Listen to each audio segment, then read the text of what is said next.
You're watching Indie Comic Outliers with Alizmat the Shadow Band.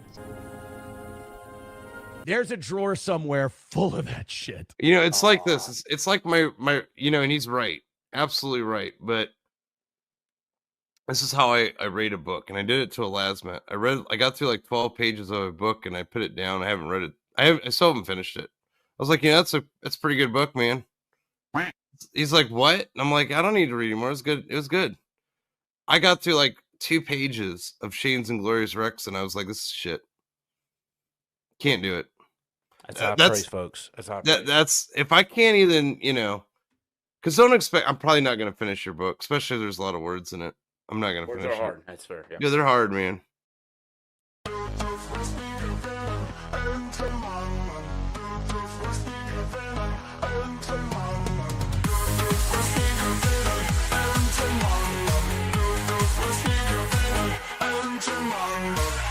German sits with a grin so wide.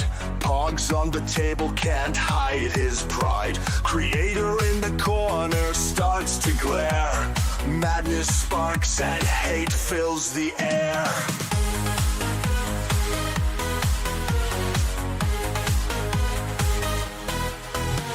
Stack 'em high, a tower of luck. Germans winning, it feels like luck. Alizmat's fury, a brewing storm. Visions of pogs in every form.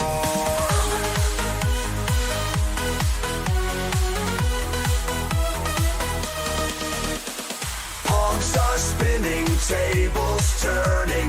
Alizmat's eyes with fierce fire burning. Germans' laughter echoes loud in a world that's pog-bound proud.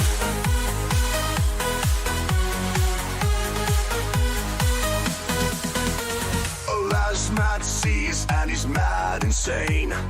Eyes on fire, can't take the strain.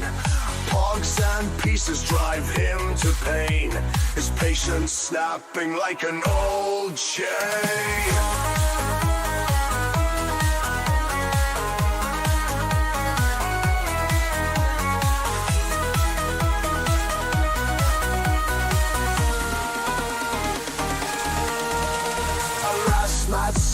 And he's mad insane. Eyes on fire, can't take the strain. Pogs and pieces drive him to pain. His patience snapping like an old chain.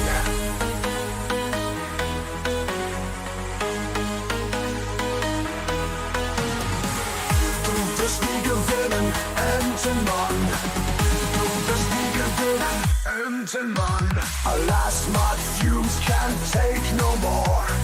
Pogs and slammers hit the floor. It's not about the game you see. It's about what fun could be. Das nie gewinnen, enden man. Das nie gewinnen, enden man. Das nie gewinnen, enden man. Das nie gewinnen, enden man.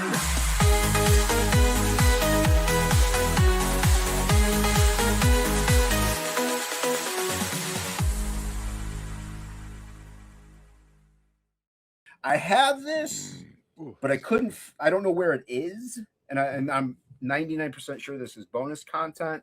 But I got a Lasmat's book. You can get it on Amazon.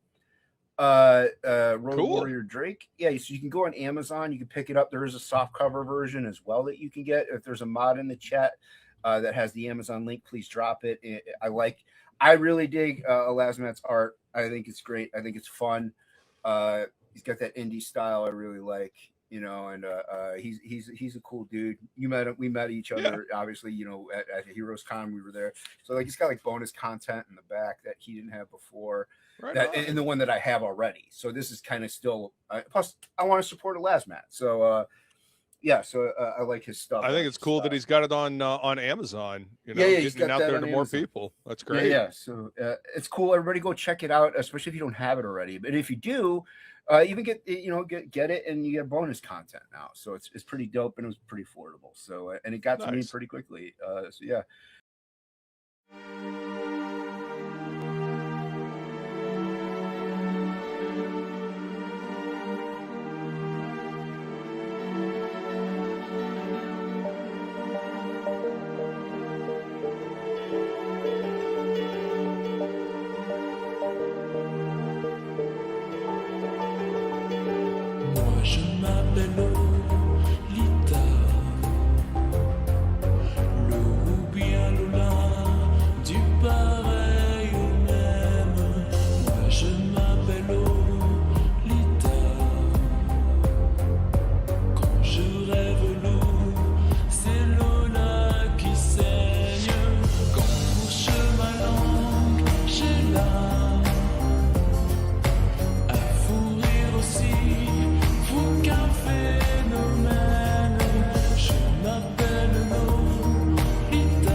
Et quand je donne ma langue au chat, je vois les autres tout prêts à se jeter sur moi. C'est pas ma faute à moi si j'entends tout autour de moi.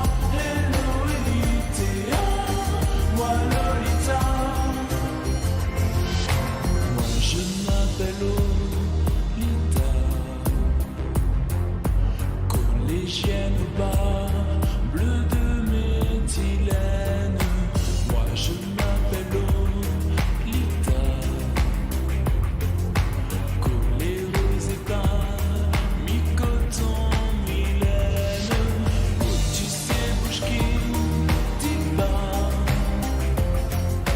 à maman que je suis un phénomène.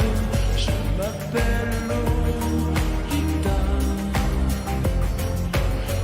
de philo, amours diluviennes.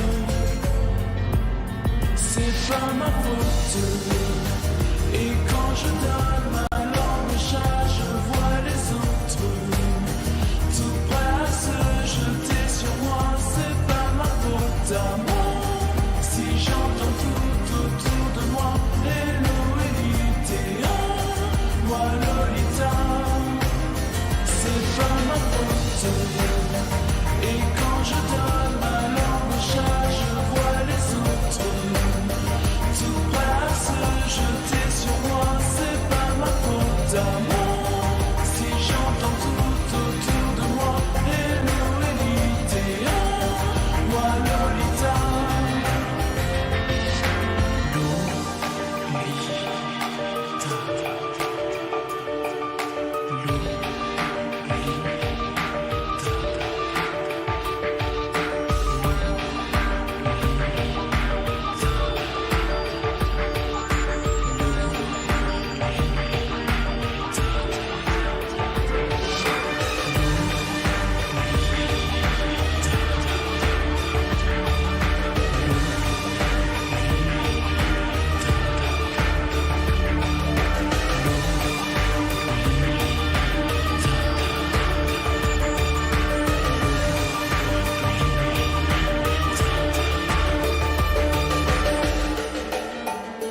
C'est pas ma faute.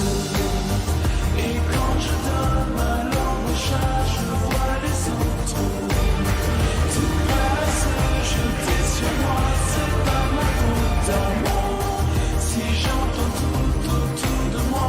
Hello Elita, moi Lolita. C'est pas ma faute. Et quand je donne ma langue au chat, je vois les autres tout prêts à se jeter sur moi. C'est pas ma faute à moi si j'entends tout autour de moi. Hello Elita, moi Lolita. C'est pas ma faute. Et quand je donne ma langue au chat, je vois les autres tout prêts à se jeter sur moi. C'est pas ma faute à moi si j'entends tout autour de moi. Hello Elita, moi Lolita. C'est pas ma faute. Et quand je donne ma langue au chat, je vois les autres tout prêts à se jeter sur moi. C'est pas ma faute à moi si j'entends tout autour de moi. Hello Elita, moi Lolita.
Good evening, ladies and gentlemen. On this very slow Thursday evening, um, people are still sleeping in a little bit. The current view count is rather low, but we had a good turnout last night's stream, so I'm guessing people are just burnt out or whatever, or they're busy or whatever. But usually the view count grows as the stream goes into the night, and we're gonna go streaming until Lord Raptor goes live tonight. He's supposed to go live at 11 tonight.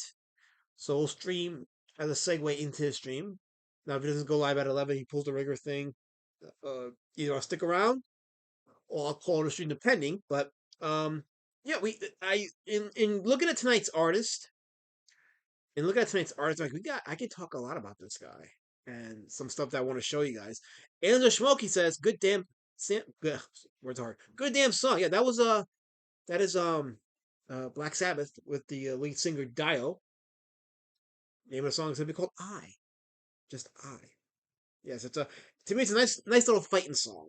Like if I feel a certain way, I'm just go and do the whole fighting thing because why not? Why not? But it's good seeing you in the chat. Good hanging around, everybody. As we, if I sound a little low key, it's because my back is hurting. So I was stippling. So you guys, let me show you guys my stippling. So in last night's draw stream, I was stippling one of the pages for the stipple story time. I probably should turn the light on for this, but this is the page right here. I don't know if you guys. Yeah, I should turn the light on, but I'm gonna show you to an OBS because I scanned it in and I've been cleaning it up in OBS. But this is the page that I was doing yesterday, right? So this is it. This is it right here. So let me go ahead and show it to you how it looks in OBS right now.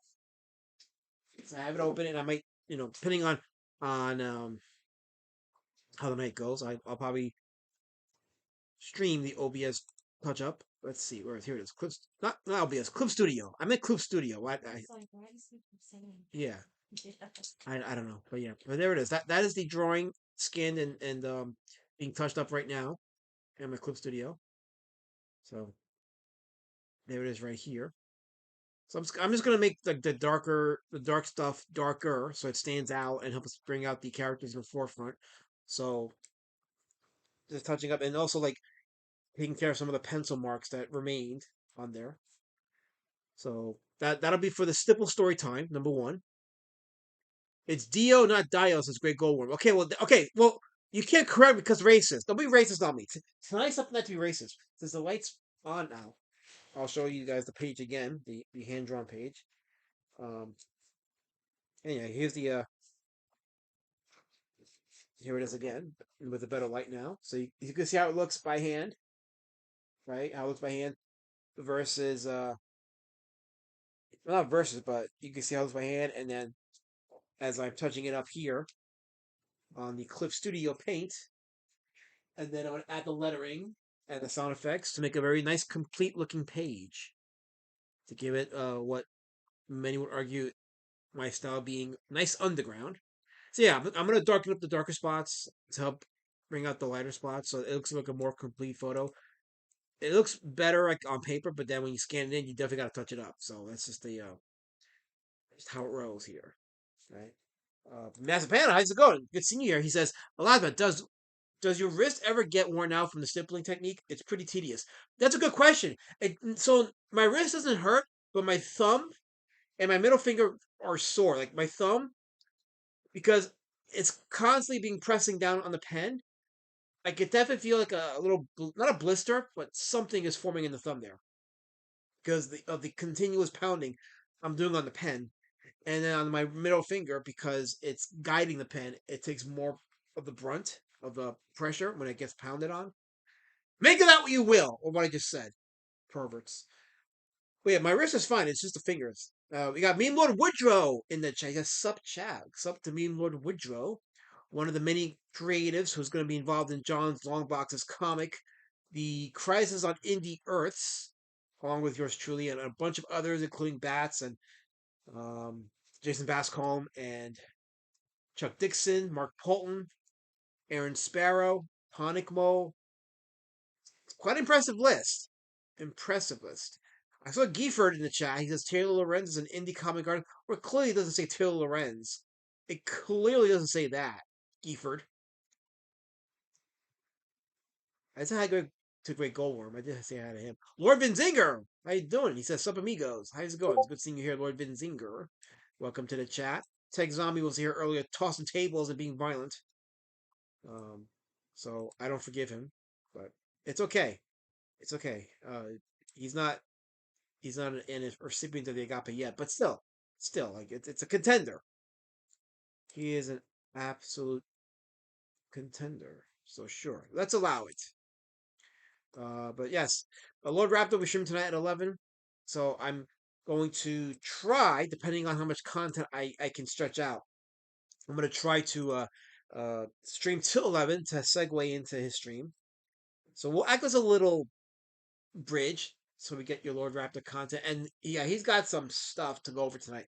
Tonight's going to be a banger show for newscast, so you're going to want to tune in for that for sure. And I'm actually going to talk about a little bit about my appearance on the last newscast because it kind of ties into what I'm going to show you today with regards to our featured artist, Tony Lorenz. And Tony Lorenz is a guy who these streams were made for guys like him. This is not promoting, but spotlighting. I mean, he doesn't need my promotion. Good night. He's got his own he's got his own machine, so he don't need me. I'm just a peasant compared to what Tony Lorenz has put out there, what he's produced for himself, his name and his brand. So I am looking forward to talking more about him and how it relates to. And you're probably gonna ask why? How did I find out about Tony Lorenz? Well, I'm gonna tell you that in a minute. But yeah, he was one of the premier '80s underground artists in the comic scene. We talk about Gary Panther. We talk about Eastman and Laird, but Tony Lorenz, I totally slept on this guy. Tony Lorenz, uh, he has 2 IPs out. Well, one of them was written by a guy named Bill Williams, I think his name is, the writer, for a character called John Tar, who's a male stripper who gains the powers of a superhero thanks to an elf. Yeah, it's as crazy as it sounds. So yeah, Bill Miller's the guy who wrote the stories to John Tar, and Tony Lorenz drew. We're gonna get into all that. We'll talk about that. So it's gonna be a fun stream. I won't be. On entertainment, how's it going, Jason? I will not be participating in the Christ in the Earth. I'm too busy. Ah, okay, all right. So I get it, but at the very least, I threw your name out there so people will know to go to your channel. By the way, Jason purchased a copy of the Street Champion Rotary Drake special anniversary edition, and I got his promo here, or I'll show it again later once I get more people come in. I'll show that clip, and we're going to make Jason. Not that he needs me to make him famous, but still, I like to say it. We'll make him famous. We'll make him memorable, and we're going to make him an unstoppable force because he has joined the Street Champion Road Warrior Drake train. I should have the book in my hand. Ready to go. But here it is, right here. There it is. Beautiful hardcover. You can get it on Amazon. The link's in the chat. It's got 110 pages of the original story plus 30 plus pages of content, supplemental material for a full experience. Includes some old Drake artwork and some newer Drake artwork, so you get the fullness of the history of the character. Sometime next week, I'm gonna push for it. Sometime next week, I am gonna go and get the Kickstarter ready for issue number 3 of Pumpkin War Patch.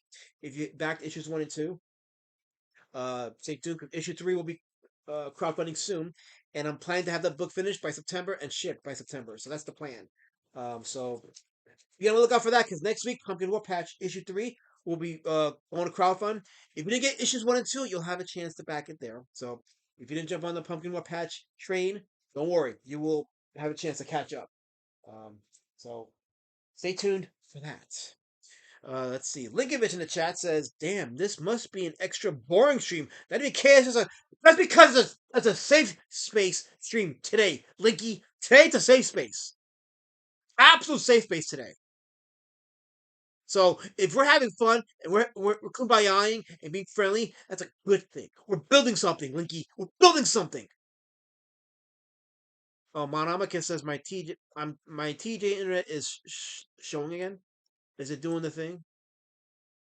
It's let me see where we're at right now. I have to go back to the studio just make sure that you know, I can see how it looks in real time. Because my OBS it looks good, but that's because my OBS is the output. It's not the input. But yeah, it does look like it's choppy. But right. Okay. Yeah. Okay. But yeah, so yeah, I read your comment, Mono. So you're welcome. Mazepana asks, how many pages of the making of type content are there in the new edition of Street Champion out of curiosity? I think about 38 pages. About 38. 34 to 38. I've lost count after 32. But yeah, it's a over that's why I say over 30 pages of additional content. And again, it goes into the making of the book, some unused art that I drew after the book was published. Uh, Even like the back cover. Like the back cover has a drawing of Drake that I did back in. This is a drawing I did back in 1998 of Road Warrior Drake. So you get a 1998 drawing of Drake on the back, and the front you get a 2021 drawing. Actually, it's 2020. A 2020 drawing of Drake and a 1978 drawing of Drake. So you get the history of Drake with this book pretty much. I don't really go into like I don't talk about like I was here at so and so age when I thought about drawing this weird looking beast system with a vest and spike. No, I don't get into that. I just talk about current stuff like the obstacles of creating a book and a character against a uh, flow of criticism by people that slept on the 80s underground comics movement and didn't realize that um not everything has to look like a 90s comic. Could look funky, it could look weird. It has to just be one thing, entertaining. It just has to be entertaining. And this book has passed the test. That's why I had so of all people Critical Blast who believed enough to get this book printed and published, and you order from Amazon and it's in your hands within days, like a couple of days, you'll have it in your hands. So there's no insane wait time for this book. You can just order from Amazon and it'll get shipped to you immediately. So there you go. Mugen1 says, hail to the chat. I'll be looking and working, says Mugen1. It's good to have you, Mugen. Good seeing you here. And the view count's going up, so that's awesome. People are starting to seep in a bit. We're at 14 live viewers now, so it's awesome. 1988.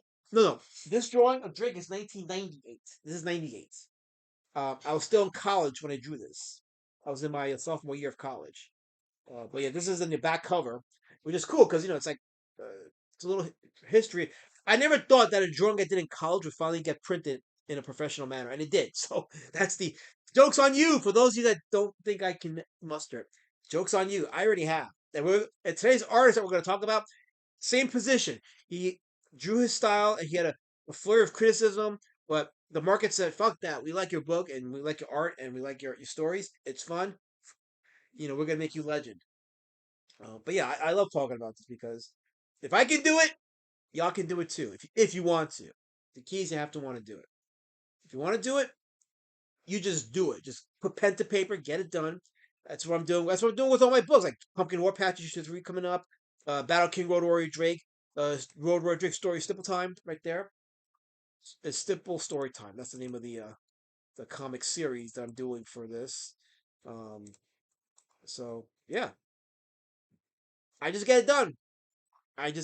So that's that's how I roll. That's how gangsta I be. I'm color, so I can say that. I can do that. So but yeah, shout out to the chat. Shout out to you guys for hanging around here as we dive into. Let me pull up the stuff here, and we may do a little video EFAP of this gentleman here. But I'll set it up because again he says some things, and it kind of it's relevant to what we go through today as indie artists. Those of us who are told we can't cut the mustard. So here we go. Okay, so yeah, this is John Tar. John Tar is the flagship character for Bill Williams, the writer, and the artist is Tony Lorenz. This is a character from the 80s, and John Tar is a male stripper who gains the powers of a superhero thanks to an elf in a trash can. That's how it works. Exactly, yeah. I think that's how strippers get their powers. Yes, yeah. Not in TNG's Pizza, but in a trash can with elves. And you can see the art style. You can already see just how dynamically different it is from like anything else. Definitely, You know, again, he's gonna go into all that. Oh well, look who's in the chat. It's Kissy. It's Kissivus. He's finally made it. He's like, hello, my good friend Elasmat. We were talking about Lorenzo Lamas of Renegade fame. Okay, so Gifford starts his bullshit with Taylor Lorenz, and now Kansas wants to be the sandwich with Lorenzo Lamas. No, it's Tony Lorenz, not Sophia Loren, not Taylor Lorenz, Tony Lorenz. No, not Colorform KSS, Tony Lorenz. Stop calling upon Colorform, unless she's your elf in a trash can. Yeah, well, that's what it is. She's the elf in your trash can. William F says, "Hail Lava and hail the chat. Hail to you, William F. Hail to you with the beer emojis as a cup of coffee is currently being prepared for me. I've had a very drowsy day today. I can't wait for that cup of coffee. I haven't had any cup of coffees at all today. That's unlike me. It really is. And you would think. What happens when I'm not around to take care of you? I know. Could you just make it big already so I could just be to stay at home? And she said make it big. Take care of you. I know. That's the plan. That's right? the plan. That's the plan. Yes. Meme Lord Woodruff says Tori You Lanez. can't even talk straight. Tori Lanez. Renford. Wait, Renimus. Wait, what are you talking about, Kissy? Why are you bringing up that woman's name? We're talking about Tony Lorenz. Wait, why? Why are we talking about Tony Lorenz? It's Tony Lorenz. That's the guy's name. He's an accomplished comic book artist. And we're gonna go into it because he's exactly the kind of indie comic artist that our space fears because we're gonna get into it. We're gonna get into it. So anyway, Linkovich says, I thought we were talking about Lorenzo Music, the voice of Garfield. Are you guys doing this whole Gar thing again? Is that what it is? We're gonna do like a whole Gar bullshit?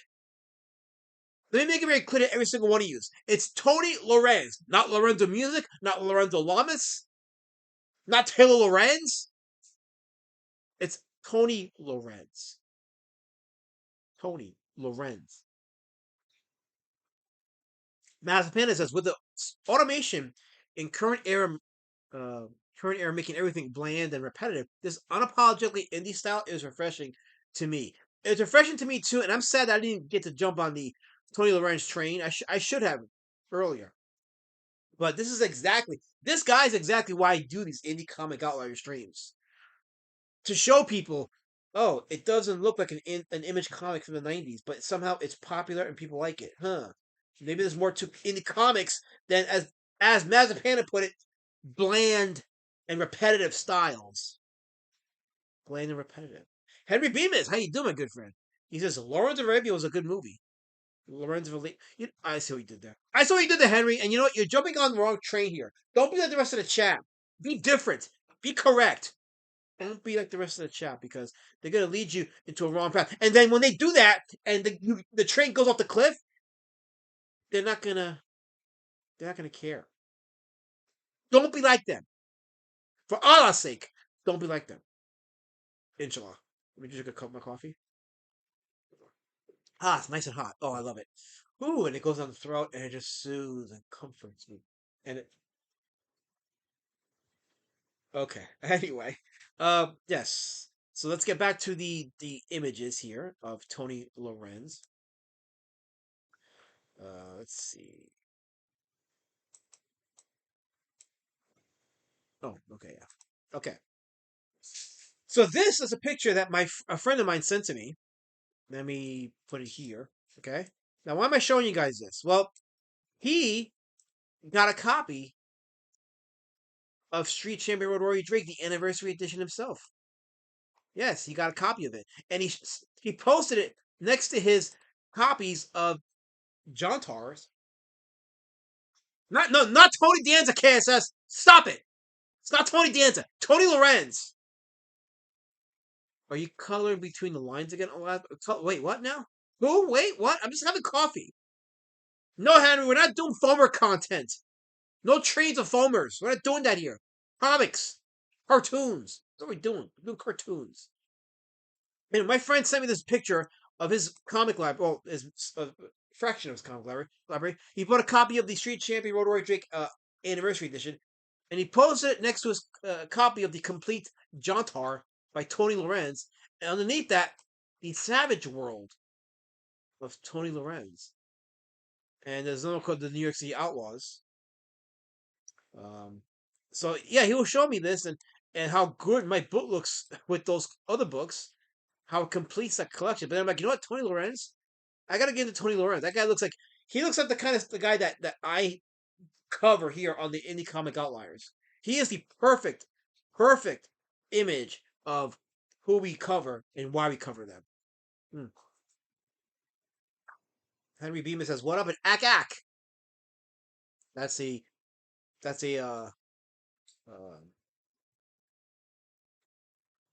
what's that movie? I forget the name of that movie. What the movie with the Martians? Mars Attacks. Yes, it's from Mars Attacks. Yeah.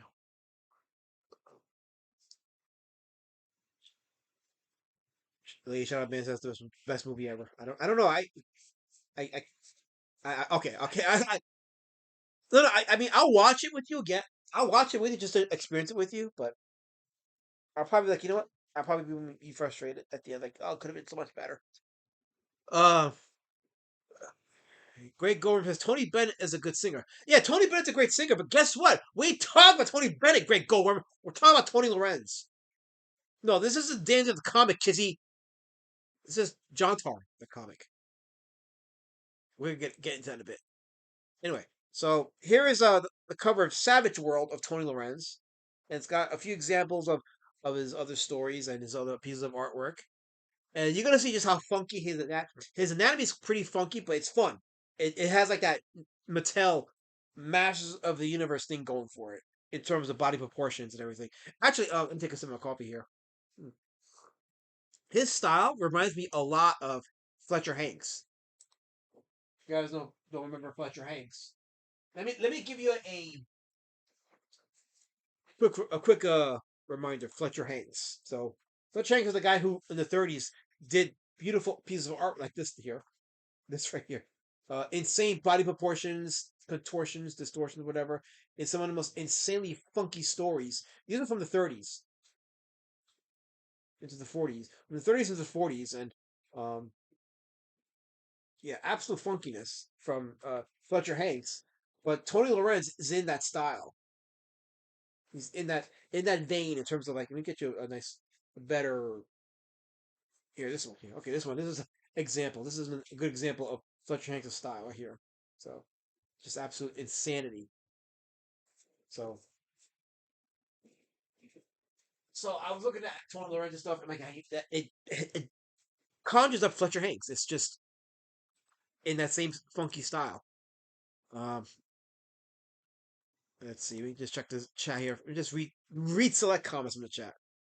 This all looks like old 90s indie comics. So it's actually 80s. This is from the 80s. But yeah, I mean, no, it just looks more 80s to me. And it's from the 80s, so it started in the 80s, that style. Why is Lazarus doing a stream about Lawrence Welk? How old is he? Okay, Tony Lorenz, you filthy people. Lorenz! Mods, if they start banning, but I want the ban hammer tonight, mods. If people start mispronouncing Tony Lorenz's name, I want them banned. How dare they? I'm trying to run a professional stream here.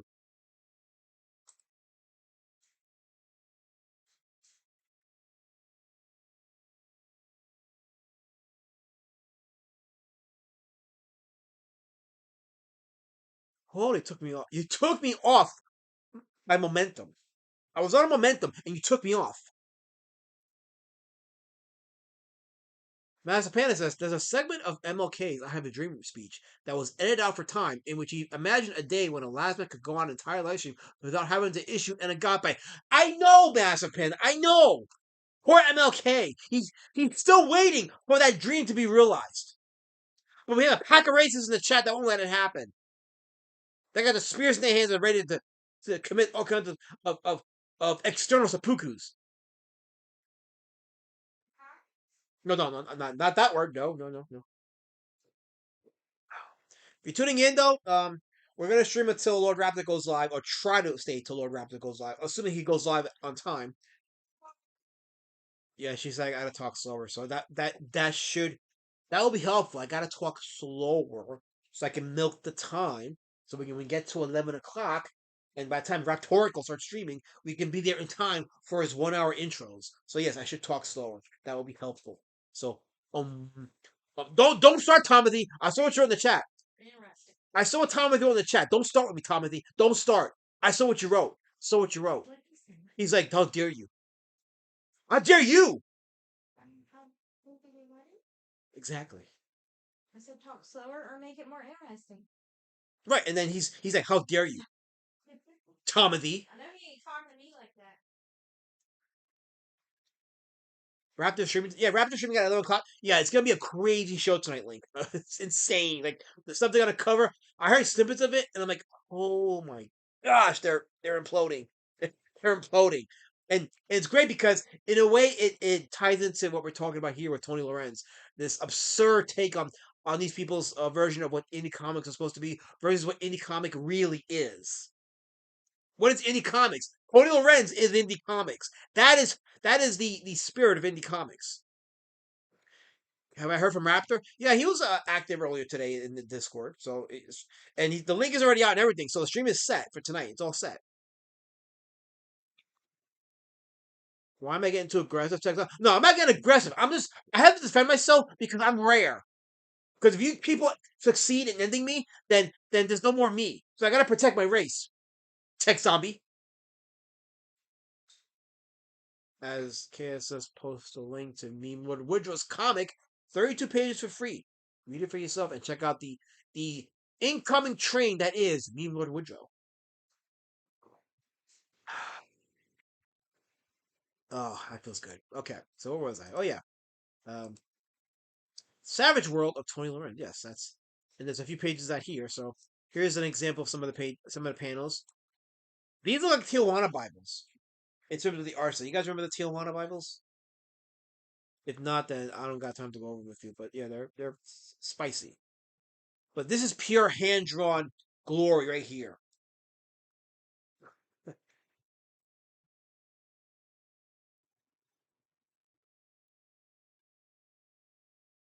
Tony Lorenz's artwork this is the kind of style that just draws people in because it's just so crazy and insane that how could imagine, okay, so you gotta imagine you're in the 80s and you imagine this got big in places like New York City, right? So you're not driving because you're insane if you're driving in New York City. If you're on the subway, taking the subway, let's say you had a long day of work and it's like maybe 5 or 6 in the evening, and you're on the subway and you got that long train ride home, you pull up this comic and it's like, oh, this is the spirit of it right here.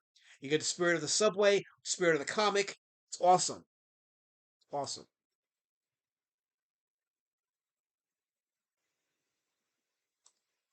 KSS says, I spoke to Raptor too. He said you told him that CG's on fire and that Sophia Lorenz burned it down. The hell, last match sport. Okay, Cody Lorenz is not Sophia Lorenz kissing. I don't know who to feel more insulted for, Tony Lorenz or Sophia Loren. I don't know. Did this mother ever call me a foamer? Who called you a foamer, Woodrow? I want to know who called you a foamer. Let me know. I want their name, Woodrow. I'll ban them for life. Nobody insults Woodrow in my chat. You hear me? He's precious. Do not insult my good friend Woodrow because I will get the ban hammer on you and you guys will be extinct for life. Don't start with me right now. Woodrow is valuable in our community. For Allah's sake. Vinziga says, I remember watching a scene where Silk Spectre, I showed her daughter's Tijuana Bible. Oh, you talk about awesome. Well, you talk about Watchmen? I have not finished reading Watchmen. So I watched the Zack Snyder Watchmen movie, which the director's cut, which admittedly I enjoyed, was pretty good filmmaking, despite its flaws, but it was a solid adaptation. And then when as I was reading the Watchmen comic, I'm like, this shit is dragging. Like, it was dragging. Like, I get what they were going for, but it was just dragging. I couldn't finish reading it. To this day, I still haven't finished reading Watchmen. I got like maybe up to 20 pages, and I just couldn't go beyond it. At some point, I'm gonna have to, but I could not.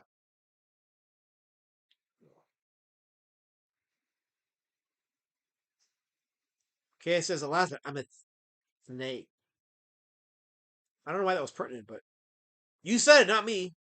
You said it, not me.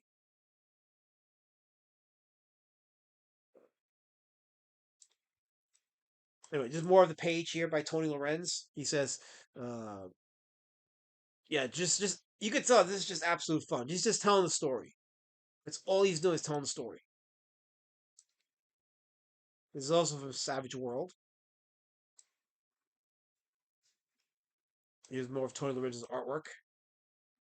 How could you not think of that as being fun? That's weird though. That is definitely 80s. That is 80s underground to a T. That is 80s underground to a T. James Hurley's in the chat. He asks, "What is my thoughts on Hugh Jackman's Swordfish?" I haven't seen Swordfish, so I don't know. Yeah, Vin Diggins talk about Watchmen. Yeah, like I said, I don't think I've gotten past 20 pages before I put it down. Tomothy wants me to read his comment. All right, Tomothy, what is your comment? Let me see. He says, "Sort of looks like the same kind of art that Black Flag flyers were done in." Well, there you go. There, I read your comment, Tomothy. I read your comment. You enjoy your clout now? Are you happy you got 2 seconds of clout? Was it worth it, Tomothy? Was it worth it burning bridges and destroying friendships for that one comment? Was it worth it? I hope it was. Because you lost everything by me reading that one comment. But that's up to you, though. You done ruined everything. Kay says, Alasma said the Watchman was dragging, but he also enjoyed the live-action Motu, hated Mars Attacks, loved the Chinese ghost story, and maybe watched Razorback. I question this. Okay, first of all, Master Universe was a better adaptation than people give it credit for. Wasn't perfect, but it was a lot better than people give it credit for. So that's you lose on that one. 0 for 1, Kissy. I didn't hate Mars Attacks. I was frustrated by it. It could have been better, and it should have been better. If that's a hot take, then I'm the hottest of takers there are. And no, I didn't love a Chinese ghost story. That dragged too. Chinese ghost story definitely dragged. I love Hong Kong horror movies, especially Hong Kong martial art horror movies. But that one did drag. Is that one? Is that the one I fell asleep during? Probably, yeah. Watched it without me anyway. Probably, yeah. That yeah. And I didn't make you watch Razorback, Kizzy. You assumed. You just assumed. So that's on you. That's 100% on you, Kissy. So, eggs on your face. Eggs on your face, kisser.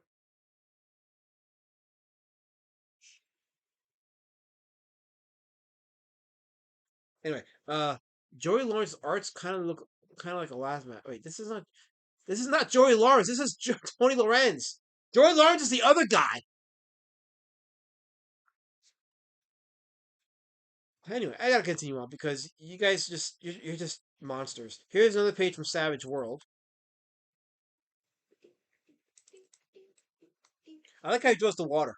He draws like a funky bacon looking waves. Look at that sea serpent. Looks like a Falcor from Neverending Story. The sailor looks at him and goes, "Hey, as they come closer, the outlines flow into shapes and becomes more clear. Everybody to your post." One thing I'll say that the lettering, you got to squint a bit because like he does what I do, which is like he keeps the word balloons close enough to the text, so the text kind of merges to the art, which I like. But this is a case where it's like, yeah, he really takes it to a certain extent here. He really goes balls to the wall with the lettering on this one. I'm assuming that was his decision. So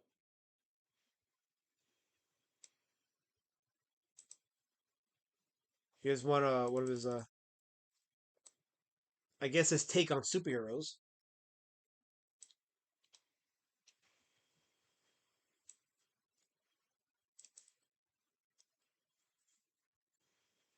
I wonder if he had fun drawing the backgrounds. I wonder if he did. Oh, this one reminds me of Emerald Man right here. This is called Night Stalker. It has that Emerald Man vibe to it. Emerald Man by Colin Lamping. It's got that vibe to it.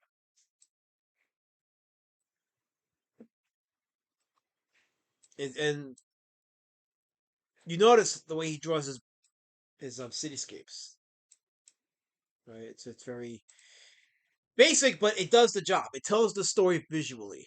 It absolutely tells the story visually. KSS says Motu was a good adaptation. So He-Man was He-Man was and Fisto were tards. Duncan was a useless alcoholic. Tila always has her butt cheeks. Wait, always his. Wait, Tila always his her butt cheek. What? Are you drunk, Kizzy? Are you drunk? You look and sound drunk, Kizzy. You're very drunk right now. And Fisto not was. See, you're not completing your sentences. You're totally all over the place. You make no sense. Hey, says you need intervention. I need you to pick up the phone and make a phone call. Help us around the corner. Help us a hotline away, Kizzy. I believe in you. You can fix what you've broken. You can do it, Kizzy. I trust in you. Please, somebody intervene on Kizzy's behalf. Intervene on his behalf. I'm worried for him right now. I'm really genuinely worried for Kizzy. He's throwing his words in the chat. He's not making any sense. I'm worried for him. We have to help him. Somebody's got to step in and say, you know, Kizzy, this is not good for you. We're going to help you. I'm going to get you steer the right way. You got to have a decent job, and it's going to be helpful. So, see, he's still making incomplete sense. He types the word hid, and it's like, hid what? You're totally, are you hiding? Is that your way of saying you're hiding your demons because it's fearful? Is that what it is? Somebody, we gotta give up our hope and prayers for Kizzy. Hope and prayers for Kizzy. You guys in the chat, I want you all to type it in the chat. Hope and prayers for Kizzy. Let's do this. Thoughts and prayers. That's the thing. You guys gotta send him thoughts and prayers. I want people in the chat to type in thoughts and prayers for Kizzy. Let's go. I want the Unita in the chat right now. Thoughts and prayers for Kizzy before I continue. Because it's important that we stay together as a Unita.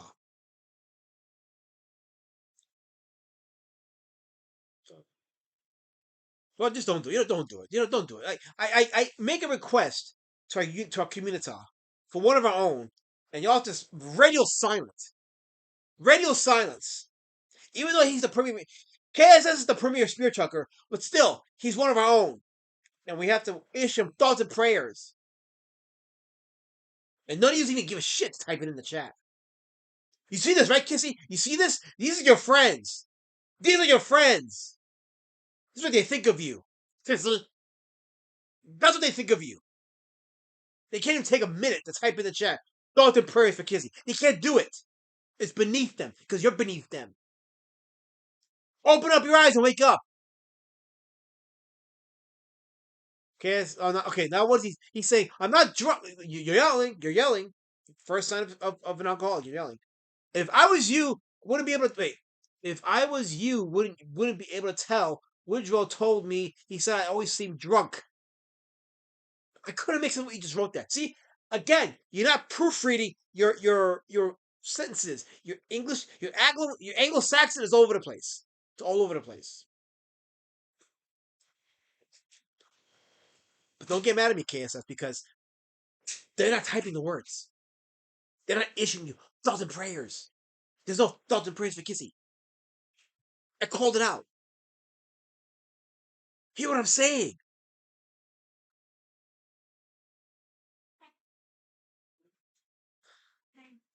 Let's continue on.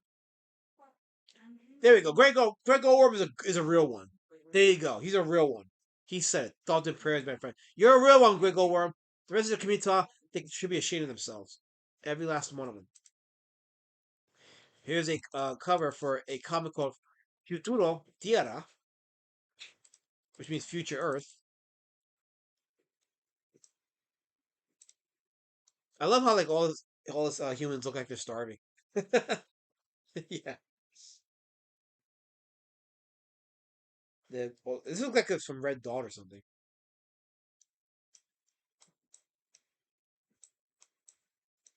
This reminds me a little bit of Mike Mignola. A little bit. I think Tony Lorenz's muscle anatomy is better. A lot better than Mignola's.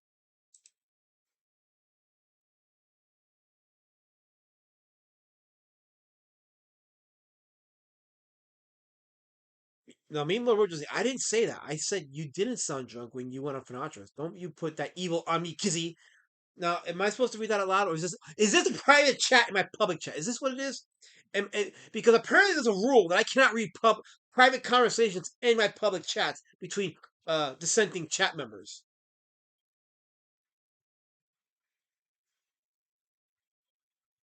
KF says, "You're right. I mean, I'm not drunk. If I was you, wouldn't be able to talk. If I was you, oh no. Okay, so your words are hard. Okay, this is on me. You're right. I mean, I'm not drunk. If I was, you wouldn't be able to tell. I always seem drunk. Woodrow told me. There you go. Okay. Now, Timothy says thoughts and prayers. See, don't drunk text Peanut Head for booty call. Don't, no, I will block you. You text me for booty call, I will block you. You get blocked, and then I'll report your account. Yes, I'm a flag it. If you seek a booty call me, I become a flag it, and I will have you blocked and canceled. Now, KS, I thought you said I couldn't tell the difference. See, we're witnessing in real time a breakdown of communication. This is a real time crisis happening in my chat, and it's being documented. So for the OBS is cooperating. Thank Allah. So anyway, let's continue on here. More of the futuro tierra.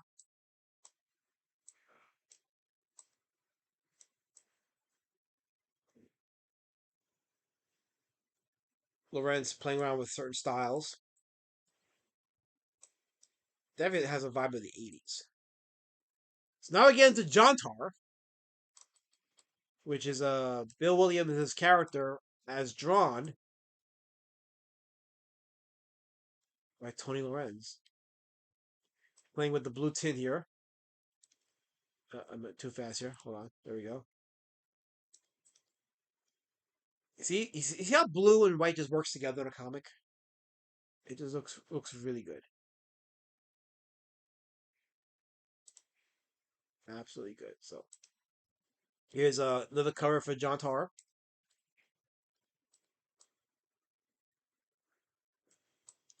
Absolute funky body, body part, anatomy. It's awesome. You can even see like the marker, strokes and everything. It's pretty cool. It's pretty dope. It tells you it's handmade.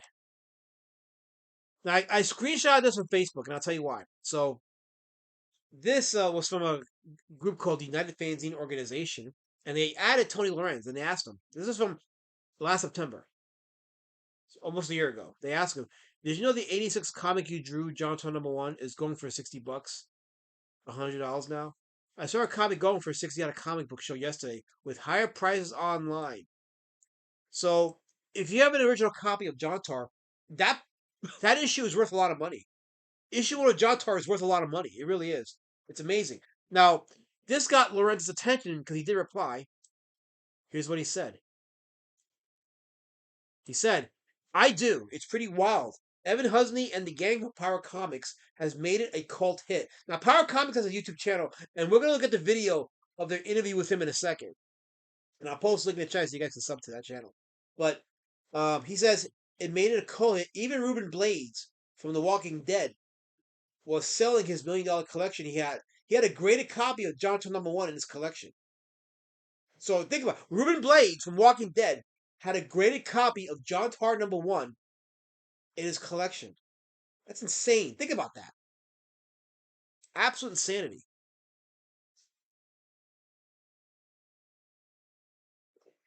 Look at this. Response to allegations that Big Daddy had you sounding shaken and scared last night. I don't know if you were around, Nicky Bitch, but in 2021, June 2021, I did a live stream against Big Daddy where I called that pussy out.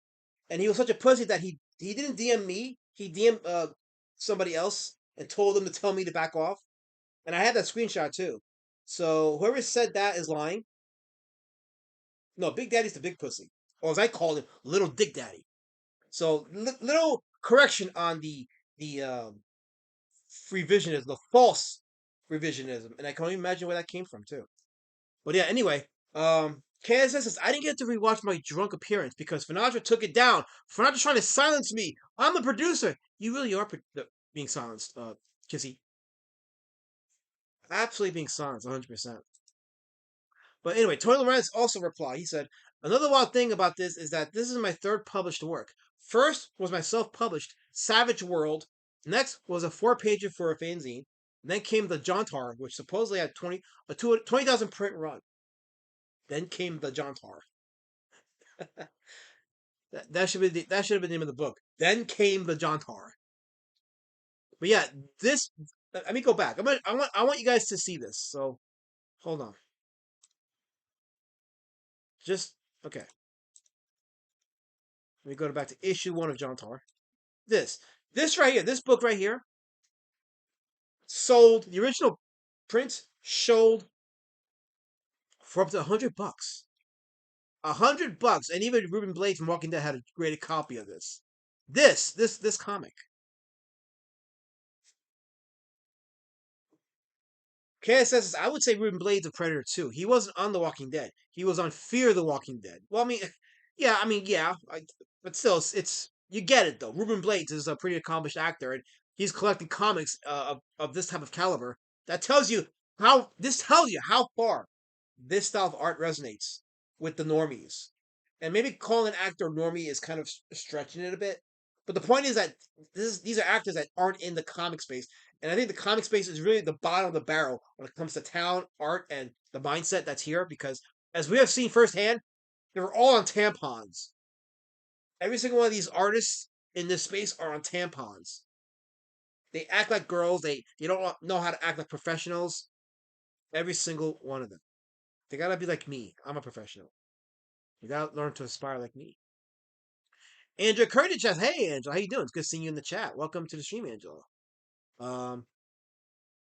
Let's see here. Link says, "Thank you for the clarification. I got the receipt on that link. Trust me, I in June 2021, a week after my dad passed away, I did a live stream on Big Daddy, and I called that fucker out big time, and he pussied out. So, make sure whoever's telling you otherwise, they get the correction because that didn't happen the way they said it happened. But if Little Dick Daddy himself is putting that out there, you could tell him to come over here, and we'll throw down. Although he's too small for me, but still, I don't mind throwing down with him. He's a pussy. But anyway, Tommy says, I have no idea who that is. Exactly. It should stay that way. Henry Beamans is in the chat saying hi to Angela. Well, no, okay, Henry, we're not doing Taylor Lorenz. It's Tony Lorenz. Tony Lorenz is the artist's name. Taylor Lorenz is the R&B singer. Different community talk, different media.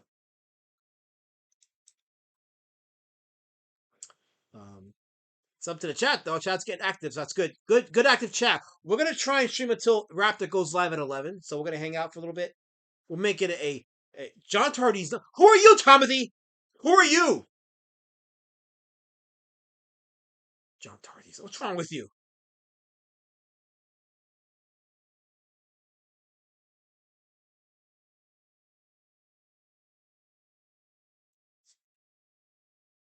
But yeah, this printing of John Tar made anywhere from $60 to $100 for whoever owns a copy of it. 100-inch Entertainment says there is a level of snobbery in the comic artist community that if it doesn't look house style, it's not good. No flavor to a lot of them. They're all bland. And let me say this because it ties into this, and then we're gonna go into a video, an interview with Tony Lorenz from the Power Comics channel,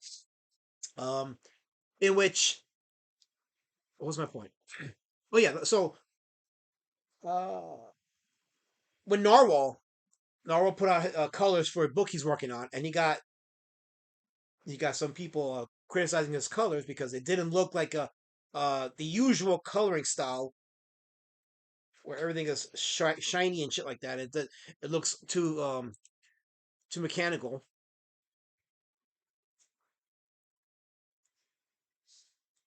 So and I talked about that on my appearance on Lord Raptor's stream a few nights ago on Newscast,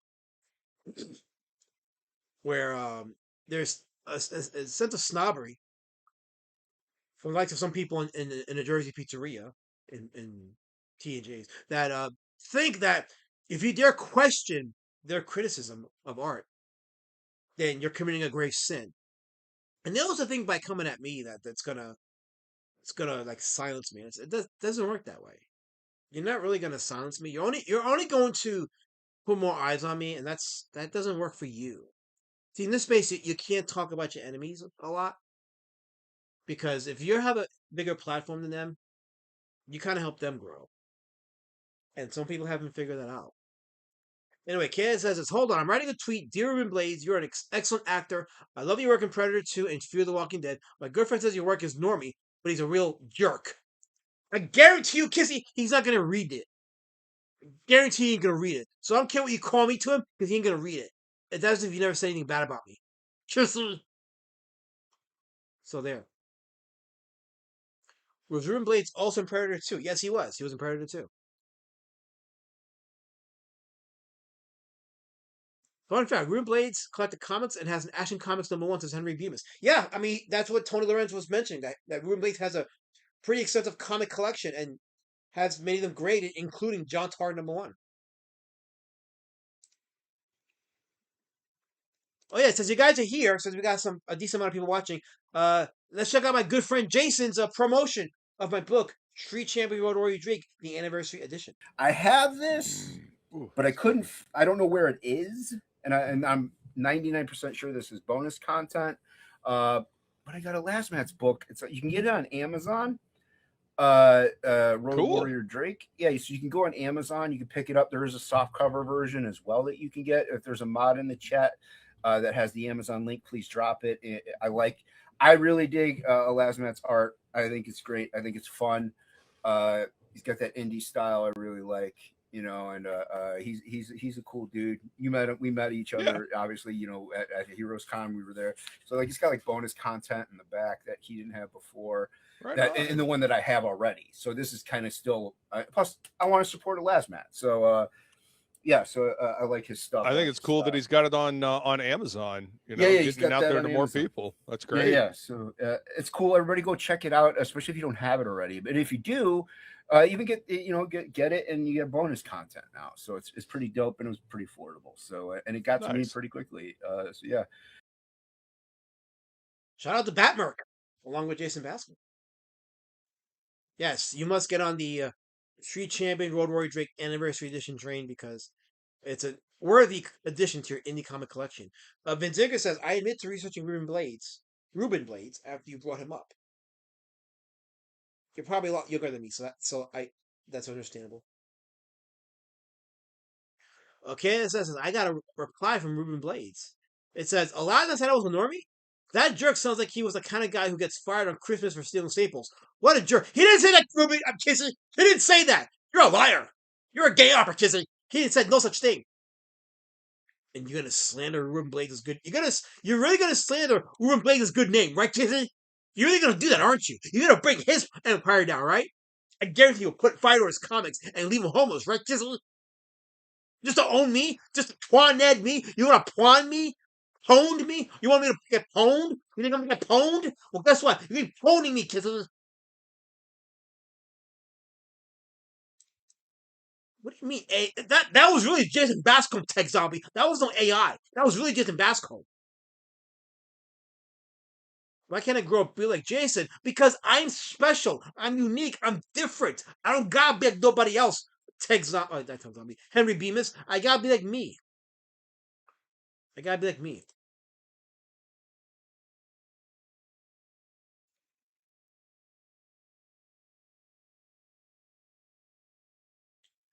Andrew Curry says, okay, Luke. Oh, sorry. No, Luke. Yeah. Luke. I'm sorry. Yes. That was Luke. My good friend Luke. I met him at the Heroes Con too. He was in the table next to Jason. We had a nice conversation about some stuff. It was awesome. It was a bit meeting Luke and then meeting Jason. Although I met Luke first, and then it took me a day to finally get to actually talk to Jason because he had people in front of him. So I couldn't get a word in. But it's cool talking to people in the space that actually just genuinely here for the fun and all that stuff, and just here for the exciting, new, refreshing indie comics in our space. It's always good to have that network there. So Shout out to Luke and shout out to Jason. Awesome having them here. And don't forget to go to their channel and sub to Unhinged Entertainment. Excuse me. Unhinged Entertainment. Don't yell at me, Kissy. Ruben didn't say that. Then he asked me if I would produce his new movie. Oh, look at you shilling for yourself. Look at you shilling for yourself. Son of a bitch. Anyway, there's a little video I want to show you guys. I talked about it. This is from the Power Comic. I'm going to put the link in the chat, right? I want you guys to sub to this guy's channel, but we're going to watch a little bit of the video here. This is this guy's interview with Tony Lorenz. And we're going to watch like half of the video because he says some things that I think are pretty relevant to our space here. So let's see. Let me go ahead and share the screen here. And this, he also shows more of his artwork here as well, so you get to see more of the wonderful artwork of Tony Lorenz. Let's see. Okay, we move this up here. There it is. Okay, and we'll have the subtitles on, so sure. Okay. Okay. All right, here we go. Let's play. This is Power Comics. The links in. I put the link to the video. Sub to his channel. If you do, comment on the video. Tell him I sent you. Here we go. Thanks so much for joining me today, man. Yeah, no problem. That's no Tony problem. Lorenz. So let's talk about this here. John Tar issue number 1, man. One of my favorite self-published comics ever. Is that bizarre to you that I'm reaching out to you now, this many years later, and asking you about it? It is. This was 5 years ago, by the way. This was like back in 2021. 2020, oh, it was 2020, because at the end of this video, he made a comment about going into 2021. So this was shot on the tier end of the lockdowns. This was back then when comics got a humongous boost. The lockdowns is where the indie comics got a big boost. Not that every single successful indie comic happened because of the lockdown, but that was the humongous boost for a lot of indie comics, the 2020 lockdowns. So, yeah, here we go. It's very bizarre. Apparently, there's a cult following out there that I didn't know. Well, let me start off by asking you about that. Like, first and foremost, like, were you aware that there was a cult following for this comic book, and what do you like? How do you feel about that? It's cool. I mean, I think my work was terrible, but you know, it was like my second published work, and I went from my dad paid for. And what caught me off guard was when he said that, when he said his work was terrible. And I guess, you know, he was just drawing just for the sake of telling the story or just putting something out there. He probably didn't view his work as high art or didn't view comics in general as high art. Although he goes into, and I'm going to skip some of it, but he goes into his influences and he does mention, you'll see, he'll mention guys like, you'll see. I forgot who he mentions here. I did a comic called Savage World, and my dad paid for it. What was Savage World about? About a guy, a sailor, that ended up going through this fog and then ended up in this prehistoric world. And whoa, so Savage World is sailors and dinosaurs. Reminds me of a Ray Harryhausen movie. It's always the best kind of stories. Yes, KS has dropping the link for the anniversary edition of Street Champion Road Warrior Drake. Go check it out, and then go read the 32 pages of the free content from Meme Lord Widrow's comic Okuri Inu. Okuri Inu. I said it right. Here we go. So how old were you when you were doing like Savage World and stuff like that? I was in high school, so oh, cool. Yeah, I was a late bloomer. I mean, everybody draws from a little kid on, but I really didn't get into drawing until maybe my sophomore year of high school. So okay, and then when me and my friend Lynn, so he was in sophomore year actually first when he was drawing Savage World. So he was putting that stuff out there, and as he talks about in a bit, he faces some intense criticism. And I want you to see the criticism he reads some of it too. He actually published some of the criticisms that he got for his artwork. It's pretty interesting that he put that in there. I thought about putting it in there in my book,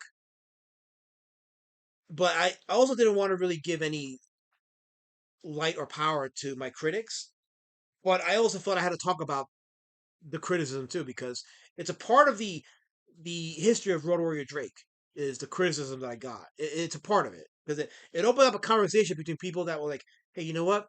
Maybe indie comics doesn't have to look like a Rob Liefeld comic. Maybe there's more to indie comics than we think. Maybe there's a whole world of indie comics of people that just draw funky, draw weird, but they're entertaining and people like it. And that's why I always tell people, if you want to draw a comic, just put pen to paper and do it. And then just let it happen.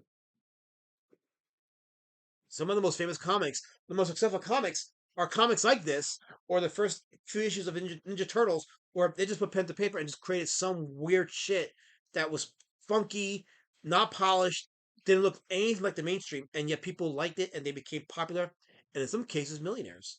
Here we go. Here we go. Did a uh, Shang-Chi. We did a comic on like notebook paper. Awesome. I think we did 2 issues, 2 full issues, and I did a lot of swipes of John Byrne, and so it was.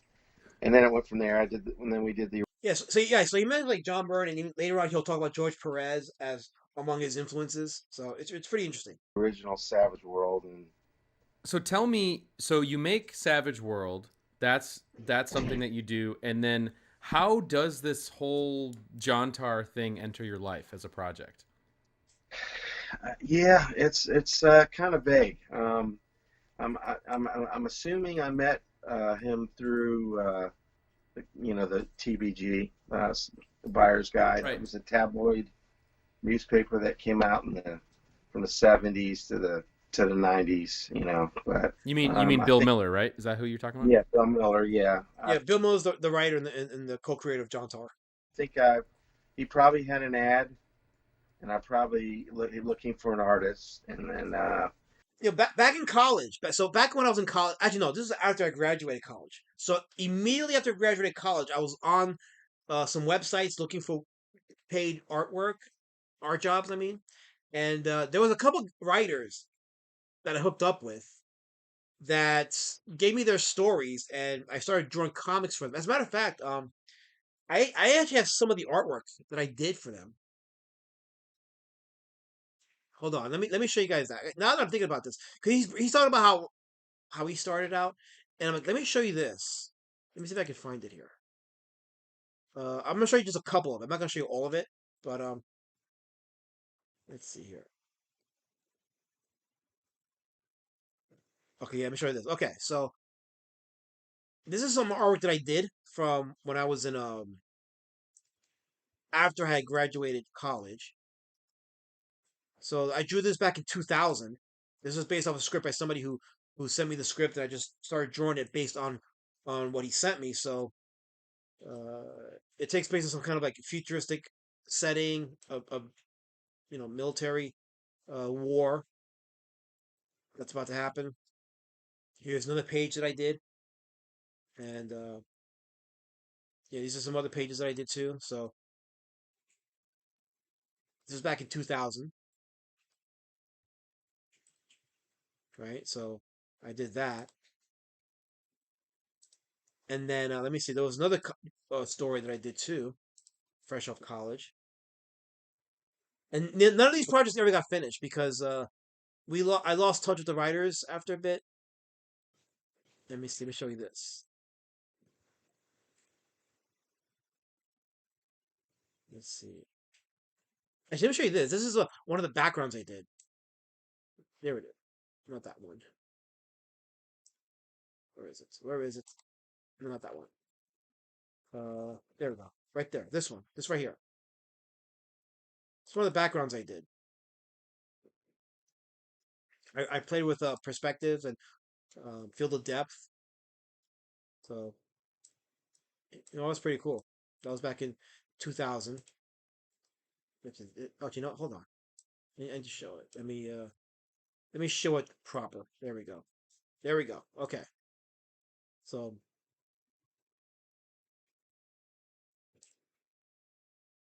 yeah, this is also in the same comic. Some of my background work, some of the buildings that I drew. I think this took place in a was it an airport, like a naval base. That was probably a naval base. I see what you guys write in the chat. Give me a second. Give me a second. I will read y'all chat in a second, but I'm just trying to promote myself here. Let's see. What's this one here? What's this one here?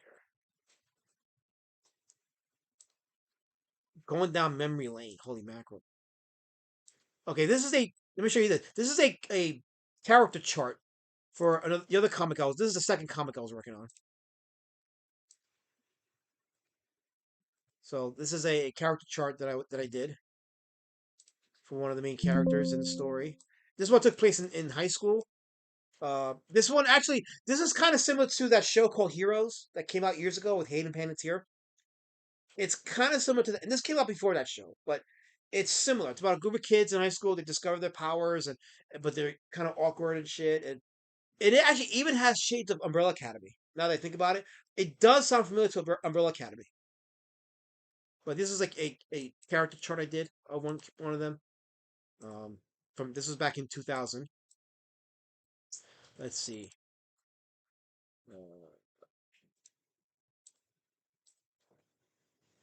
Let's see. What's another good one I can show? Well, let me show this one. This is pretty interesting here. Yeah, this is one of the pages. This is one of the characters who is struggling with their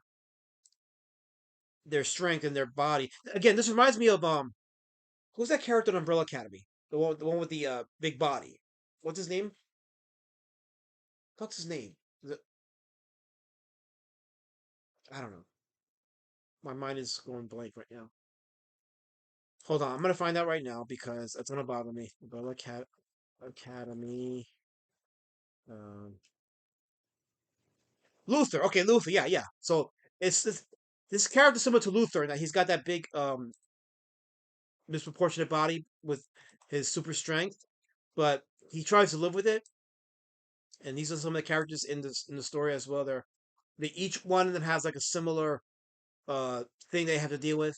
So this was back in 2000. I'm just showing you guys this because Tony's bringing up his time in college when he came out of college and was doing his thing and looking for paid work. And it's like that's what we do when we got out of college. When we got out of art school is we try to find paid work. We look for writers who got a story to tell and they want to tell their story and they're looking for artists. And there you go. Let me check the chat for a second now as I was doing that. So Mazepana says, but alas, man, if you don't publish comments by naysayers trash talking your work in the back of your comic, people will think you can't take criticism. Criticism. As you know, Mazepana, those very people themselves can't handle the least bit of criticism. Because if you watch my appearance on the newscast, when I talked about Ethan's review of Narwhal's work, and I said, dude, why did I call him nigga? I said, you blind nigga? I said, are you blind nigga? Like, people like Narwhal's stuff. If you go to the Vatican City reviews on Amazon, and Narwhal has his detractors. Don't get me wrong. He has his critics, and you'll see some of that on the Amazon reviews. You'll see a lot of glowing reviews for his artwork. They'll say his stuff is bold, it's electric. So he's got a fan base for that. So if you're gonna say that his stuff is not good, for example, fine, but that also opens you up to have your criticism being critiqued, and Ethan Van Sciver couldn't handle that. He doesn't have the thick skin to handle criticism. He never did handle it pretty good. Yes, Kizzy, I went to college, and I regret it because I got a student loan because of that, and my degree really didn't mean nothing. And if I would go back in time, I would tell me, dude, just get a job. Once you get your diploma, go get a job. Don't go into debt. Get a job. That's what I would have told 18-year-old me. Go get a job. Learn a skill. Learn a trade. You'll be better off. That's what I would have told me back then. Let me see. Scroll down in the chat a bit. Black Hat Cinephile, how you doing? William Worthmore, how's it going? Good seeing you there in the chat. KS says, a last man hooked up with a couple of writers in college. Great. Now we have to listen to the perverted hookup adventures of the Lisbon Puerto Rican when he was in college. You disgust me. You jerk. Listen, when I hooked up, I meant I had internet communications with writers. I never even saw their faces. Okay? I didn't see their faces. I was just trying to draw pictures. I was just drawing cartoon pictures. They sent me a page with the script, and I drew it based on the script. That's what I did. That's what I did. We got Slob Zombie says, "What's up? What's up, Slob Zombie? Welcome to the stream." Let's see. I'm just gonna skip a few chats because I went behind a bit because I was talking a bit, but I was sharing some history. This is important history.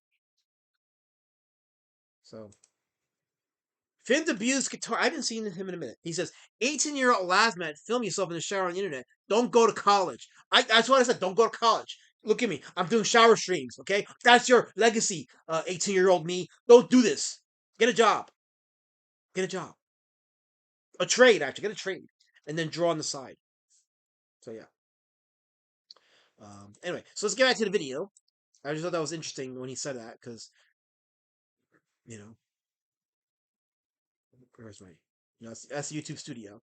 That's YouTube Studio. All right, that's back. I could do that because I was doing this guy here. So, okay, let's continue. I sent a letter to him. I've never talked to him. It was all, back then in the Stone Age, was all, letters and. So, wow. You didn't even talk on the phone? No, because I think back then, long distance phone calls, you had to pay for long distance phone calls, and I'm in high school, so I don't think we even, no, I don't remember talking to him. No. Wow, that's so wild. That's wild. So then, he hired me, sent me the script. Yeah, this one right here, this panel right here looks almost exactly like Mike Mignola's He-Man and the Masters of the Universe piece. If you guys remember that, it looks similar. Like the muscular structure looks almost like Mike Mignola. I thought it was some deep. And no, I'm not getting upset, William Worthmore. I am fighting. I'm defending. No, what's the word? I am I'm defending the integrity of this community. Anyway, here we go. Oh, God damn it. There.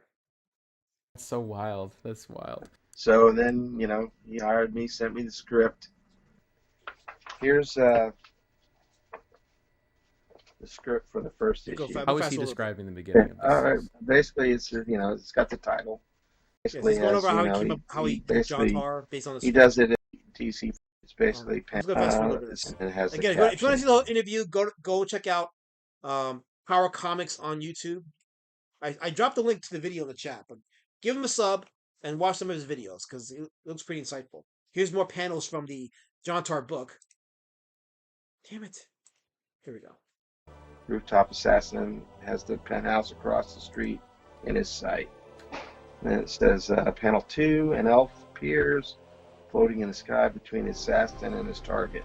And then close up of assassin, he's pulling the trigger. Wow. Panel 4, elf drops from the sky. Panel 4, elf drops from the sky. Panel 5, elf body plunges into an open garbage can. The Killing of Elves, Tony Lorenz and Billy Miller. It's obviously such like if you go. Did I say Bill Williams? I meant Bill Miller. I got to issue a retraction. I think I said Bill Williams before. No, it's Bill Miller. I apologize to you. If Bill Miller is watching, if he's not DED, I apologize to you, Bill. It's Bill Miller, the writer for the John Tar comics, not Bill Williams. Bill Miller. There's Oziger in the chat causing trouble. Hello, Oziger. Hello.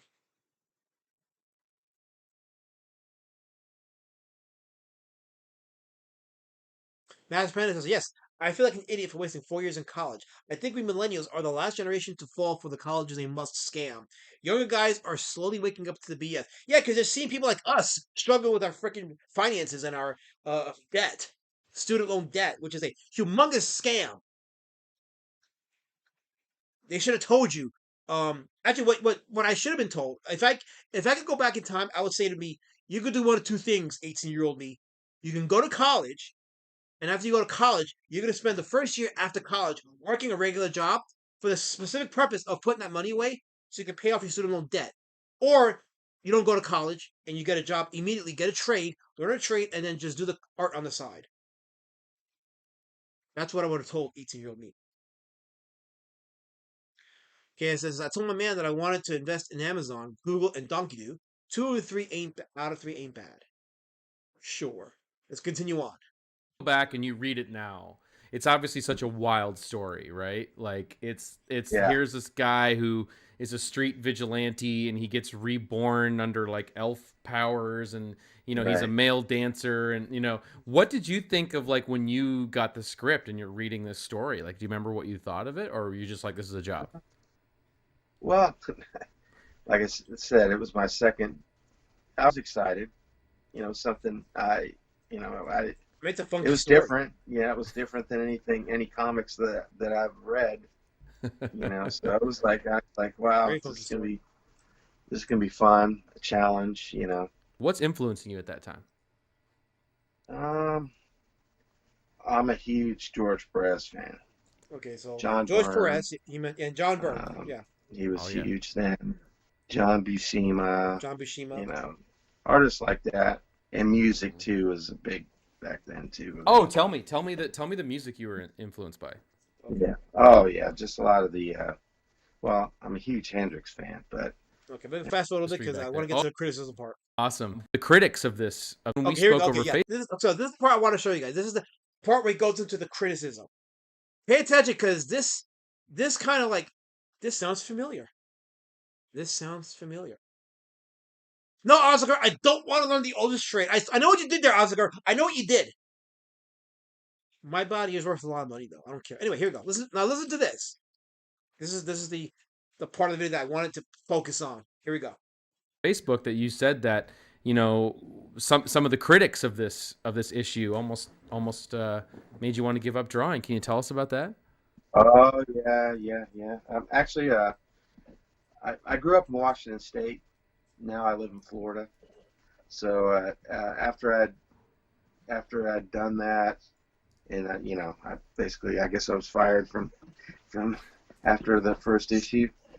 I moved to Florida, and I was in a comic store, and John Tar #2 was on sale there.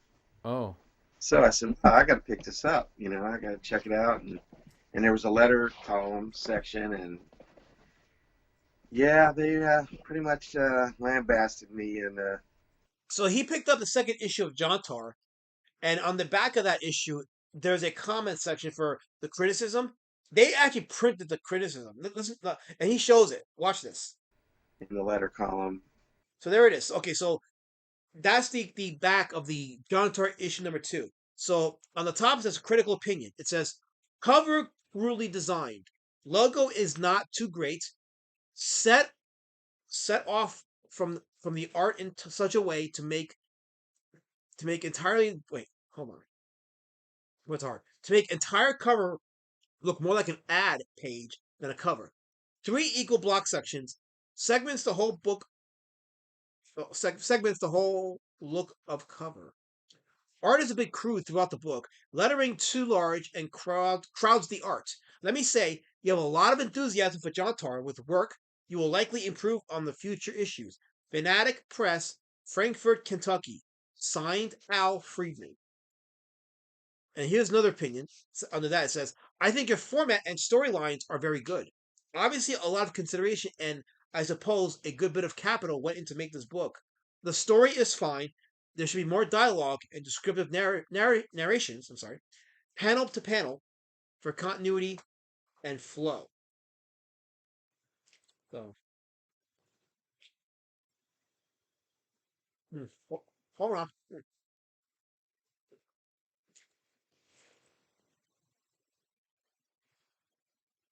So yeah, and then there's another bit of criticism that he shows too as well. But are you guys hitting the like button, by the way? You should hit the like button so I can stay up on the. Shadow Band says so. Yeah, so I can stay up on the algorithm. So.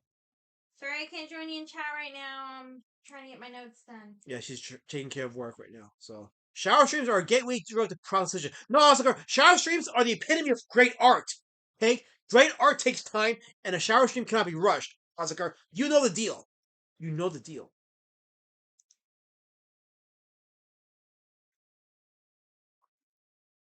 Fizzby's Guitar asks, what's the starter version of Lisper Network? The Quaker Network? Or the Shaker Network? I don't know. It's a good question. I'll have to look it up. Or if you find out the answer, let me know. I might join it. I think I should join it. You be quiet, Casey. My reading's great. It's just the words are hard, okay? Words are hard. I'm a great reader. You be quiet. I hate Kissy. Hate him so much. And let's continue. Let's hear what Tony Lorenz has to say. What did they say? Like, what do you remember what they said? Actually, I got it right here. Oh, okay. Even better. Says, I can't really honestly compliment the efforts of Tony Lorenz on this project. The illustrations speak for them, their own disappointment. Mm. So they said this is back in like '86. I think 1986 is when the first issue came out, and they said that his art was disappointing. And yet this book became so popular that even Ruben Blades had a graded copy of it. Finn's Music Guitar says, drink bleach again. You gotta pay me for that, sir. You gotta super chat me something substantial, and maybe I'll drink bleach. Maybe. It'll be like that Daffy Duck cartoon where he drank some like mixture of deadly chemicals and he exploded and the crowd had a standing ovation. But as he revealed on his way to heaven, it's an act he can only do once. So, yeah, here we go. Let's continue on. Tony really needs work. I suggest getting a better artist. I've had people tell me that too. I had people say you should get another artist for your book. I'm like, no, fuck that. Like, Road Warrior Drake lives or dies with me. Like, I don't think people understand this. Like, I'm not looking for someone better than me to draw my book. I'm drawing the book the way I want to draw it. It will live or die with me. If I only make $100 a year on the book, and that's what I'm worth, I'm good with that. So it'll be a cold day in hell before I ever acquiesce to that kind of criticism. It's like, no, the style and the character and all that live and die with me. Especially, if you guys know the history, especially when with the first Street Champion Road Warrior Drake, when I did the two variant covers, with one of them being drawn by a child rapist and the other one being drawn by Slimy Snake, who's on the subservient of a not so good person. I'm like, yeah, I'm done handing out variants to other artists. It's gonna be all me, 100% me, live or die with me. I'm fine with it either way. Oscar says Raptor has to kick Pan constantly to buy himself time for AI Raptor to pronounce the words for him. That's harsh. And let's continue on. Oh wow! And then he published that in the actual issue. Oh yeah. Yeah. That is weird. Like the publisher put the criticism that Tony Lorenz received in the second issue of the comic. That's insane. Yeah. Got another letter. It says Tony needs to forget about muscles and Frank Miller art and remember stuff about basic human anatomy. Yeah. Okay. So, so you guys are seeing it, right? You see it, right? Tony Lorenz is getting the same kind of criticism I've gotten in the past with my art.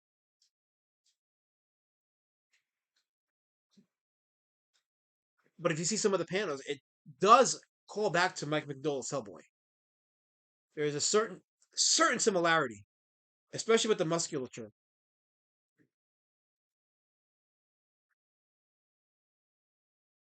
No, Oscar, I do not do that, Oscar. You're a sick man, Oscar. You're very sick.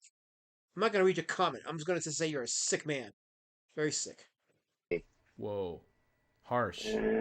Yeah, so it was pretty, I was younger then, so I'm a little tougher now. I can. Yeah, and that's the thing. You gotta be. Here's the thing. You gotta toughen up. You can't. If people are gonna talk shit about your artwork, you put it out there. So you put your stuff out there. So you gotta deal with the shit talk and the trash talk that they say about your stuff. In my case, I get it because I also do documentaries about CG and the bad behavior and all the shit that they've done, and since they can't refute it with facts, they gotta attack my artwork and try to discredit me that way. And I'm like, that's not the flex you think it is. That's just gonna get more eyes on my book, and it already has. Like people that weren't customers before became customers and are not buying my stuff because you're putting eyes on me. That's how that works. KS actually brings up a good point. He says 2026 Frank Miller draws like Tony. Frank took inspiration from him. Damn. I mean,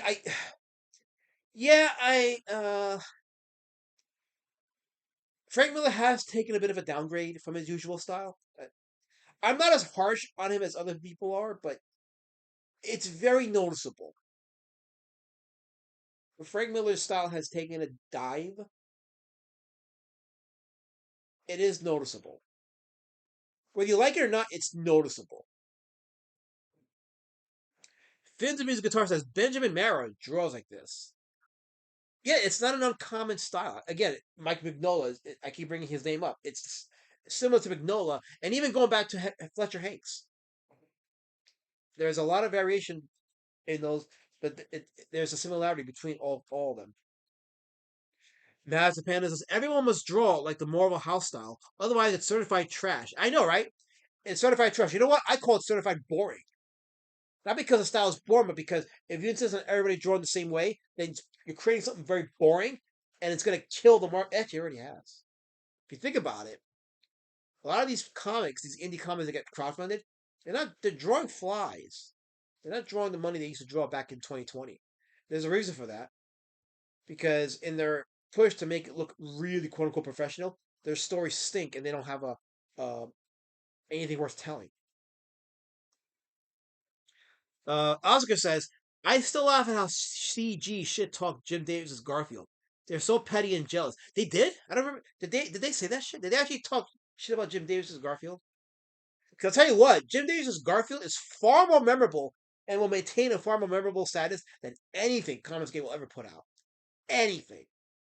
And that's with their fucking attempt at detailing their line art. Violent Comic is what's similar to Magnola. Some of Tony Lorenz's art style. Especially when you compare it to like Mignola's He-Man art. Definite similarity. But anyway, let's continue on with the video. Take it. How are you processing that criticism? Yeah, well, yeah, like I said, I just when I started reading all those comments, I'm like, wow, I'm really not that good. Should I even continue, drawing? And that's the unfortunate thing is you have a lot of creatives that probably are not that good. That they put out their first work or they put out some artwork on public, and then they get trash or their stuff gets beating. And instead of toughening up, they're like, you know what, I don't think I'm cut out for it. And then they don't pursue it any further. And that person could have been the keeper of an amazing story, but because he got discouraged, didn't put it out there. Now a potential fan base was deprived of a potential cult classic. You gotta let them see. Don't let your peers. And I'm not saying don't listen to criticism. Absolutely listen to criticism, constructive criticism. Absolutely look for ways to improve your art, but don't listen more to your peers than you should to your fan base and your readers. That's where your input should come from, is your readers, not your peers. KS says, look, there is a variety of different art styles. It really is subjective. As long as it's fine, as long as it fits the tone of the story and it's consistent, more often than not, it will mostly be accepted by the majority. Yeah, exactly. And that's why Jim Davis's Garfield will trounce any of these independent comics. That's why Jeff Smith's Bone is blowing up the spot. That's why Dogman and Captain Underpants are the top sellers. They fit the story. They fit the story. Anyway, let's continue on. Yeah. So. But you still did, right? But yeah. Yeah. Yeah. Oh yeah, I did. Actually, a few years later, I was actually accepted to the Joe Kubert School in New Jersey. Oh, awesome. I don't know if those letters influenced him in the letting me go on it. I guess probably maybe when he got those letters, like, well, maybe I need to get somebody a little more polished, because the guy in the next issue wasn't. He was a little more crisper than my work. Not much, pretty much about the same quality, I would say. I don't know if it's as personally I don't like it as much on the second issue. Did he like formally let you go and like send you a letter, or did you? I think he did. I don't have anything, but yeah, he obviously had to let me, let me know on that. Wow. I was way over my head, and I think he was kind of over his head too. He was young, so it was like a first time, and it went through. It was sold in the comic stores. Oh yeah. And apparently, from what I understand, it sold like 5,000 copies. That's crazy. That's what I hear. Yeah, I mean, so that's for basically my second published work. That's it's pretty cool. Your style is so distinct in here. I know you must look at it now and. Yeah, take a look at it. Like, is it like mind blowing? No, but is it fun? Yeah, that's absolutely fun. That is fun underground style right there. Ligovich says it's completely normal to be harsh on yourself. I've never met a truly great musician who didn't think they sucked a bit. That's how you get really good. I mean, yeah, every artist, including myself, like I'll look at my stuff and I'm like, you know what, I could have drawn this better. Believe it or not, Linkovich, and I'm being serious here. I look at Street Champion Road Warrior Drake, and I appreciate what it is now, and I let it be because it's a marker of where I've come from and where I'll be going in terms of my style. But I'll look at some pages and I'll be like, you know what, I could have drawn this better, or I could draw that better. And part of me was like, should I redo the whole book and do a new version of it? And then I'm like, no, because number one, that means I've given victory to my critics. And number two, I erased the conversation that came with that. The conversation of art, the subjectivity of art and the power or the importance of story, especially story over art in comics. I erased that discussion, and I don't want to do that. I think Street Champion Road Warrior Drake, as it is right now, there's enough meat, not just in the book, but in the conversation and the discussion surrounding the book, that merits that book's existence as it is without me touching up a panel. So I had to think, you know what? You show people how good you get by your future books. So if you look at Beast Citizen Road Warrior Drake, the art in that one is definitely better than Street Champion Road Warrior Drake's art. But they're both fun. I like them both. But, objectively, my art is better with each book. Mazapana says, this is why I can't stand these types. Are people not allowed to have their first try at bat? If your very first self-published comic doesn't look like Jim Lee's Batman, hush, you should quit. I know, right? Like, yeah, they should, right? Exactly. Like, you can't. And honestly, it's not even just comics. Like, in certain fields, certain trades, if you're not good off the bat, it's like they don't give you the space to grow and get better. But then they want people who are good, but you can't get good without training. You can't get good without practice or experience, but you can't get the experience without getting the job. And they want people with experience. So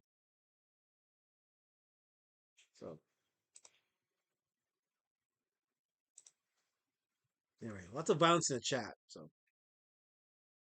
yes, okay. It says okay. So now there's an argument going on in chat about Frank Miller's art. Okay, so yeah, good conversation though. Good conversation because it's just healthy. Like arguing about comics art is good. So the Violent Comics says when Elasma learns how to use 3D asset, he'll put out the ISO #1 quality. How about the 3D assets for the Heather Swain comic? I'll do that. Maybe I should use the assets for that comic. That might be better for me. Anyway, let's continue on. And you're like, oh, I was so young and it's crude and things, but I don't know. Maybe like for me, it's like when I thumb through this, like it's such an singular, interesting style. Like even it's so pure, it's so genuine. At the same time, I mean, you guys were so young putting this together, but yet to me, it's more interesting than most like mainstream stuff. Like, so I don't know, like. So okay, so there is an audience. And this is the audience that I've tapped into. That they don't want a copy of the mainstream. They want just something unique and funky.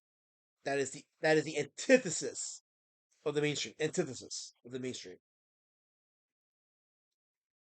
Violent Comics says, KSS, I'm telling Frank Miller what you said. You do it, Violent Comics. You tell him word for word what KSS said.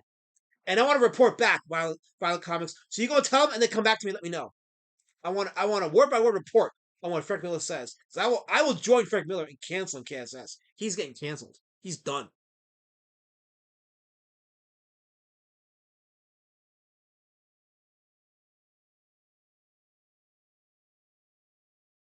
I never got the Dark Knight Returns. No, I did. I'm talking about. No, wait, the Dark Knight Returns. No.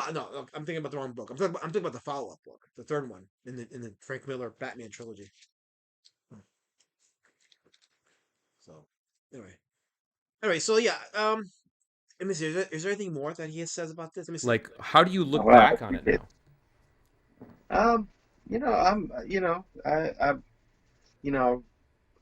I definitely, it's hard. When I'm drawing, usually by the time I'm done with it, I'm like, I can see all the flaws in my work, and I'm like, yeah, I'm the same way too. I'll draw something, right, and then when I'm done with it, I'm like, you know what, I can make this better. Like, trust and believe. When I draw something, I never look at it and say, "Oh, this is a masterpiece. It's perfect the way it is." I'll look at something and I'm like, you know what, I could have did this part better. I could have shaded that better. So so trust and believe. I'm very critical of my own work. I don't look at it and say, "Oh, this does need to be fixed." Like I'll look at something and say, "Yeah, I could have did this better. I think I could have did this better." So yeah. Oscar says Oscar and KSS versus Elasmat and Frank Miller. Fight. Yeah, I'm me and Frank Miller are gonna go and defeat you people. Because Frank Miller's tired of your shit too. I guarantee if I talk to Frank Miller, he'll say, "Yeah, you know that KSS guy in your chat, he pisses me off." And I'm like, "Yeah, you know what? He does too, Frank Miller. Let's band together and we'll fight KSS and we'll make a comic and people will love us." And he's gonna say, "Elasmat, you're right. I'm gonna hire you." And that's it. I'm done and I'm gonna have a good career with Frank Miller and you guys will be left eating dust in my chat. So there you go. There you go. Anyways, continue on. I'm ready to move on. Me, it's I'm kind of, as long as I'm continuing to improve, but yeah, I'm proud of it. It's like, oh, wow, I completed it. And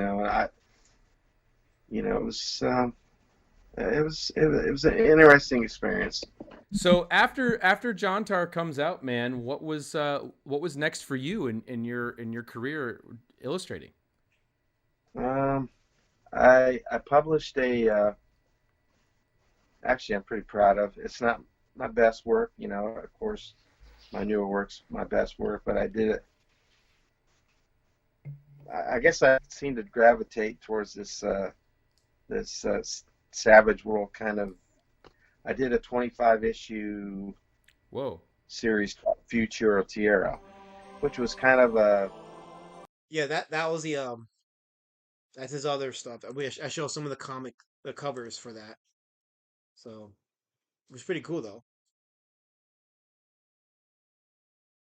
It was pretty cool. So yeah, I think that's it. That's all I wanted to show from the video. I'm gonna put the link to the video in the chat. You guys check it out and sub to Horror Comics' channel.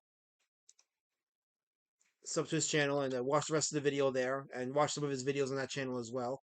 Seems like a pretty cool guy, and he's showing some exposure to some cool indie comics. Something that Cartoonist Kayfabe used to do. They used to show. Actually, Cartoonist Kayfabe, I think, did a video on Tony Lorenz. I couldn't find it though, but they did mention that they did a video on John Tar. It's funny because when I typed in Tony Lorenz and Cartoonist Kayfabe, I pulled up their video on Fletcher Hanks. So it's weird because it's like, yeah, there is a similarity between Lorenz and Fletcher Hanks. Tony Lorenz. Just so that we're clear. Now, KSS says, Frank Miller's my friend. Damn it. We used to hang out and watch Ruben Blades movies together. But I guarantee you don't have a graded copy of any of Frank Miller's stuff. Do you, Kissy? You don't. You backstabbed Frank Miller. You did. Final comment. Early Teenage Mutant Ninja comics were pretty bad. Well, define pretty bad. I want to hear your thoughts on that. What do you mean by pretty bad? You mean the artwork? I mean, the artwork was crude, but it serves a story and it's fun. But, to each their own, right? So, but I wouldn't say they were bad. Not at all. I disagree with that. But again, to each their own. That's all I'll say about that. You know, it's uh, there are some panels in the early Ninja Turtles comics that I will say, well, like, yeah, if I drew that, people were like, oh, that looks like shit, and I'd be like, you know what, you're right, it does. But there's some panels that are pretty badass though. But again, it's subjective. It really is. You know. I think if everybody were to like that, the early Ninja Turtles comics, it wouldn't have the reputation it has now. It has to have detractors. Like that kind of comic has to have people that say, "Oh, this artwork is shit." Because if it doesn't, then the ones that liked it wouldn't be so emphasized, wouldn't be so elevated, and the success of the comics wouldn't be what it is. So I think that the detractors have to exist for a comic to have a cult status. Otherwise, it just wouldn't be intriguing. Master Panda says, if the Outliers had their way, there would have been no Robert Crumb, no TNMT, no The Crow, no Antarctic Press, or any other great indie material welcome in the comic shop. And it's funny is that the detractors are usually their fellow peers. I mean, fans, if they don't like something, they don't like something, right? Like, people should be allowed to like and not like what they want. But when you have like artists who are like their peers who are doing that shit and saying how something is bad and they got to go above and beyond to let you know that the thing they don't like is bad, that's what becomes sabotage and that's what becomes very hostile and bad for business. Slob Zombie says Power Comics channel rules actually. Yeah, I just found them today, so I'm gonna check out more of his. Actually, I'm gonna give him a sub right now. I'm gonna sub to his channel right now. And if you guys comment on that video, you tell him, "Oh, Last Matt sent us here." So I'm gonna check out more of his stuff, and because I miss Cartoon Escape Babe. I miss when they used to drop a new video, and I look forward to their new videos. And it's like a void that's been gone ever since Ed Piskor took his life. It's been a void that has been empty. So you lose a lot of that inspiration, a lot of the desire to just put pen to paper and create a book because they were one of the only channels that like they were just talking about a specific comic or series and they were focusing on the art and the writing and the prestige of those books. Like very rarely would you go to a video like a Cartoon Escape video where they would talk about a Robert Crumb book like it was the second coming of H.G. Wells or H.P. Lovecraft or even Jules Verne. You know, it's like they treated it with so much prestige that it made you want to buy those books. Inspiration, but it's gone. A lot of that is gone, and YouTube has been a darker space ever since. So, and let me check out the chat for a second. Let me see here. What's going on with the chat? Okay. Let's see. My good friend Elizabeth has never done anything wrong since Cowabunga Joe 88. That is because I'm an angel, Cowabunga Joe 88. You get it. I'm an Emery. So people have to look at me and say, we got to protect Elizabeth at all costs. We got to preserve him. You get it. Lincoln says, I miss Cartoon Escape Babe. Such a great show. I miss it too. It's hard for me to, honestly, it's hard for me to go back. I still do. Like, I'll go, if I think about a certain book that came to mind, and I'll be like, what did they, I wonder if they reviewed it. And like 9 out of 10, they reviewed it. And I'll be like, what did they say about it? So, you know, once in a while, I'll go back to look at their older videos, but it's not the same because you know it's not coming back. You know they're not going to produce a new video. There's not going to be a new video with a new book that you didn't hear about or you heard about, and you're like, oh wow, they're going to talk about this.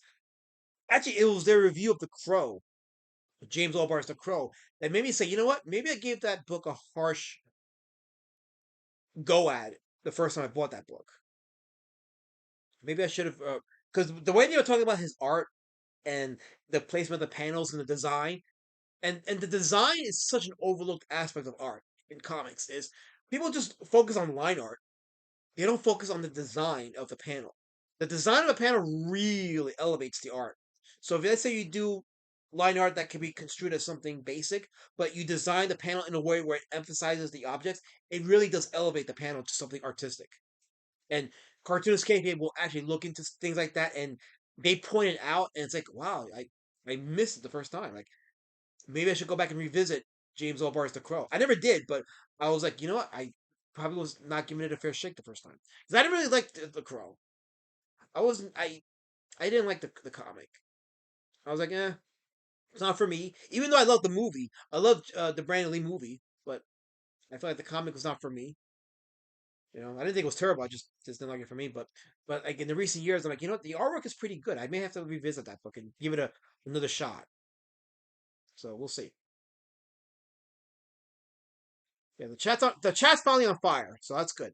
I'm not gonna read every single chat. I just can't because I'll be here till 12. But let's see here. Scroll, scroll, scroll. Let's see. The TNMT had two different artists. Yeah, they had more than one artist for sure. Yeah, that's true. And yeah, the art did get better over the years, so that goes without saying. The burnt peanut is in my recommendations. Are you related? Says Finn's music. I've heard this burnt peanut thing, but I swear a lot it has nothing to do with me. I don't know why people think I'm that relates to me. I don't know why. They just have a thing.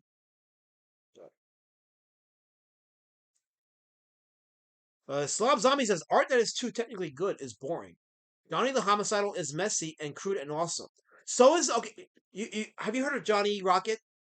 No, not Johnny Rocket. No, that's fuck that guy. Johnny Ryan, the artist for Fuck My Son. It's a weird name, but that's the name of the book, Fuck My Son, which became a movie.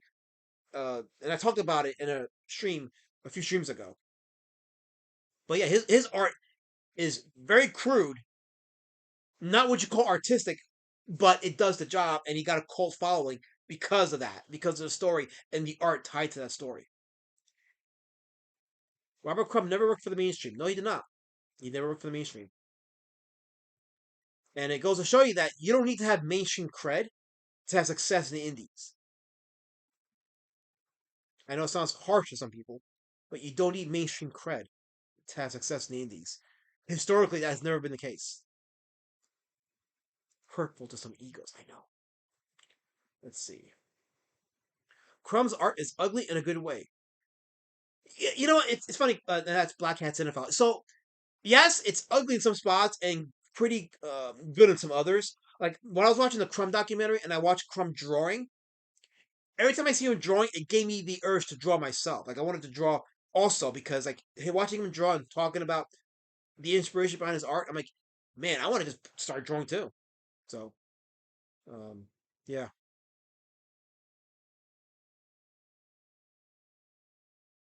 I'm not 5'2", Kizzy. I'm 5'7", Kizzy.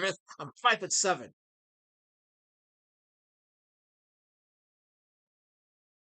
Slob Zombie says, Cartoonist Kayfabe was the greatest YouTube comic channel. I looked forward to every video. Me too. I did. I look forward to like the way they just put the comic on the table and they open the book and they treat it with prestige. And even like when they were shilling their stuff, like they had a library of books that they did, and just hear them talking about it, it's like you knew they loved the medium. They loved the comic medium. They loved it. And you could feel it in the way they described it, the way they talked about it, the way they treated their stuff, the way they talked about the books they were reviewing. That kind of thing inspires you to want to spend money. It inspires you to say, you know, I want that book. Where is it so I can buy it? So, yeah, I watch like their old videos once in a while. I don't watch it as often, but I once in a while I'll think about a book and I find out that they reviewed it, so I'll look back on it and just review the video and just watch it. So and it's good to get re-inspired. That's always good. But on the comments, Ed Piscor found out he didn't have any real friends in the end. One hell of a business. Um, so when you go into business in anywhere, always remember you don't got friends in the business because when shit hits the fan, you're gonna, regardless of what area of business you're in, you're gonna find yourself alone in an empty space. That's just the reality of it. So don't go into any business hoping to get friends. Just you want to go into business making networks to empower yourself and to grow yourself. Because in growing yourself, you're growing your ability to help the community around you. That's it. There's no friends in this space. I mean, you got friends, but you know, you guys understand what I'm trying to say with that. So let's see. Chat scrolling, so that's good.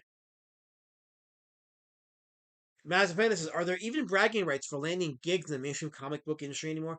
I feel like that has nowhere near as much status as it did back in the day." Um, the closest we had to that was Narwhal with Mark Millar with Vatican City. That caused quite a wave. So there's that. But if you talk about the big two, no, nobody really cares. I mean, the most excitement any of the big two got was the Absolute DC line, and that, for what it's worth, it has gotten some positive reviews. So there's that. But outside of that, I can't think of anything in the mainstream from the big two that garnered any inspirational excitement.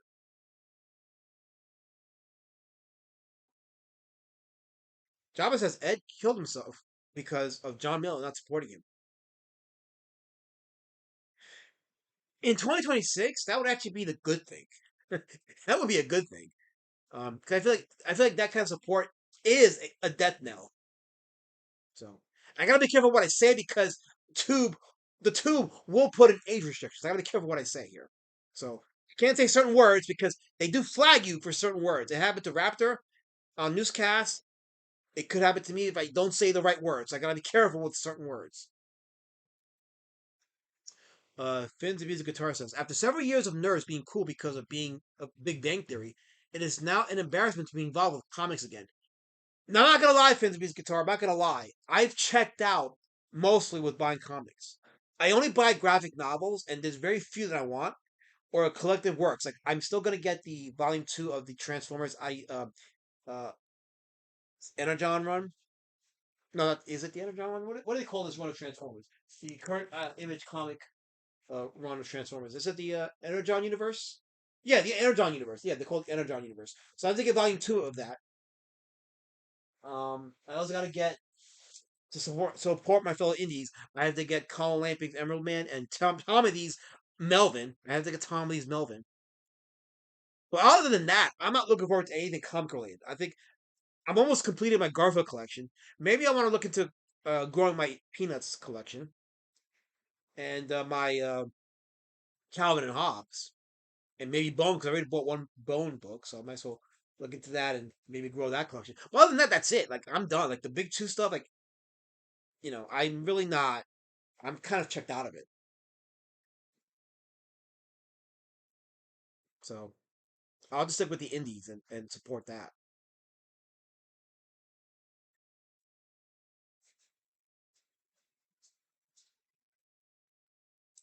Okay, so I had a response to last night wouldn't be a friend, but it's way too dark. Probably not. Probably not a good idea. Jabba says I could have been a friend to Ed, but where was he? I was being a coward. No, I was. What was I doing? I actually no. Here's a story. So here's a story. True story.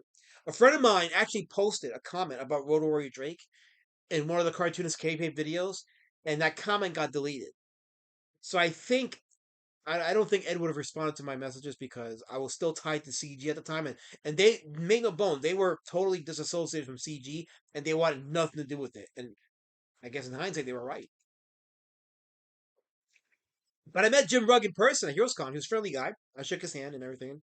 You know, he was a friendly guy. He's talking to his fans, selling comics. So, I have nothing against him. I really don't. I have nothing against people like Jim Rugg and all that stuff. So. Black Antonov says Pisco overreacted. I think he could have stuck around. Yeah, I think he could have fought it. I mean, we're not in his shoes. We weren't in his shoes. We don't know exactly what he was facing behind the scenes. We don't know how bad it got from behind the scenes. All we know is what happened in the public. And we know in the public his father got doxxed. He lost his gig. He had like a $75,000 gig that he lost. His exhibit that was being ready to be shown at the Pittsburgh Art Museum, that got canceled. Who knows what else got canceled? So I think he overreacted in taking matters into his own hands, but however he felt was legitimate and valid. But he's no longer with us, and nobody has been taken into account over it. Nobody.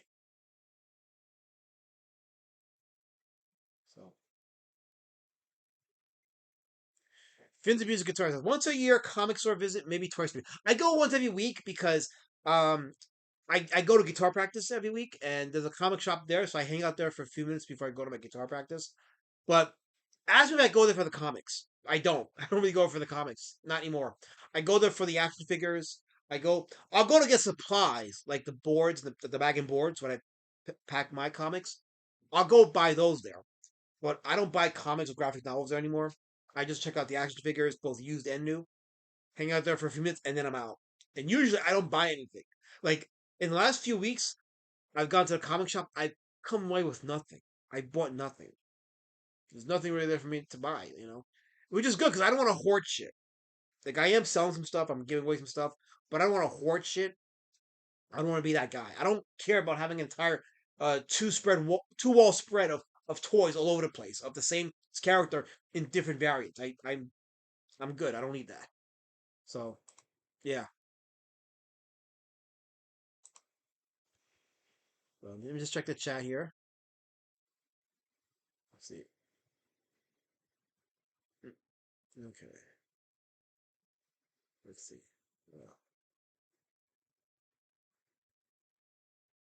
Master Panda says, I agree with Finsby's guitar. I think it's safe to say that being inclusive towards normies is the worst thing that happened to comics.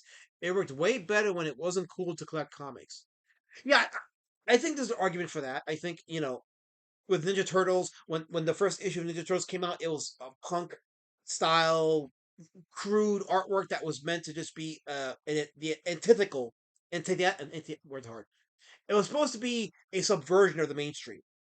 I don't think they intended for it to be successful as it was, but it did. It blew up, and I think in its success, the original spirit of the Turtles has been replaced with complete commercialism. So if you read a Ninja Turtles comic now, it's like, yeah, this was made for the mainstream. This was made for a bigger audience, as opposed to the older comics, which was made for a niche audience, and it made you cool to have that because you're in a select group of people that was, you were like in a club back then. Now it's like everybody's read a comic from the Ninja Turtles.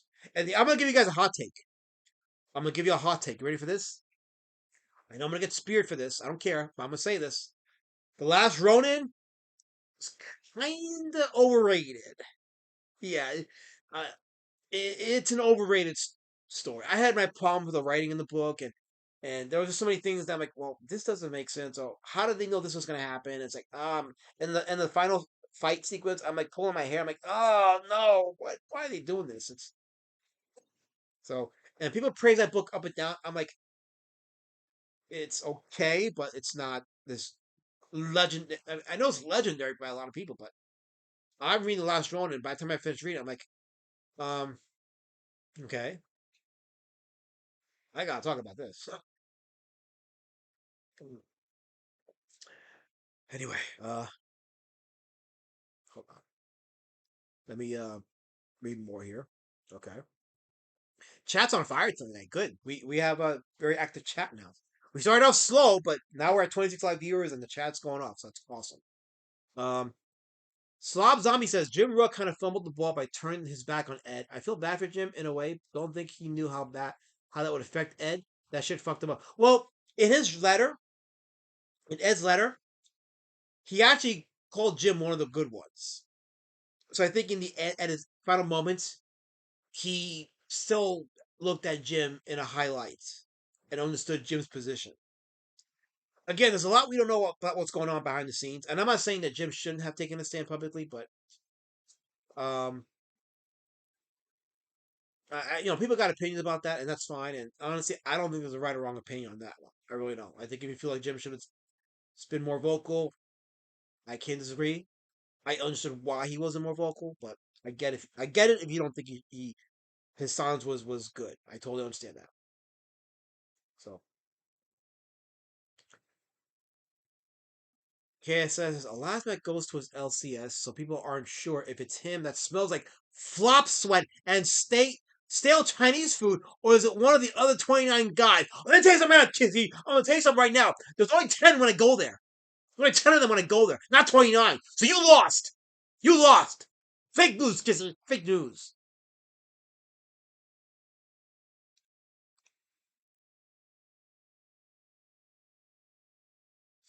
Vince's guitar says 26 views with 60 messages about Sinatra sucking. Yeah, I know. Welcome to the space. I know. Mass Panda says exactly. TMNT is one of the best examples. Not only have to play the "Don't Believe Your Lying Eyes" game and entertain this conversation regarding April being originally black.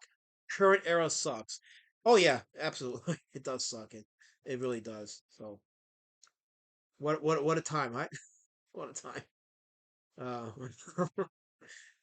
Oscar and Kansas are calling for color form, and she's not here.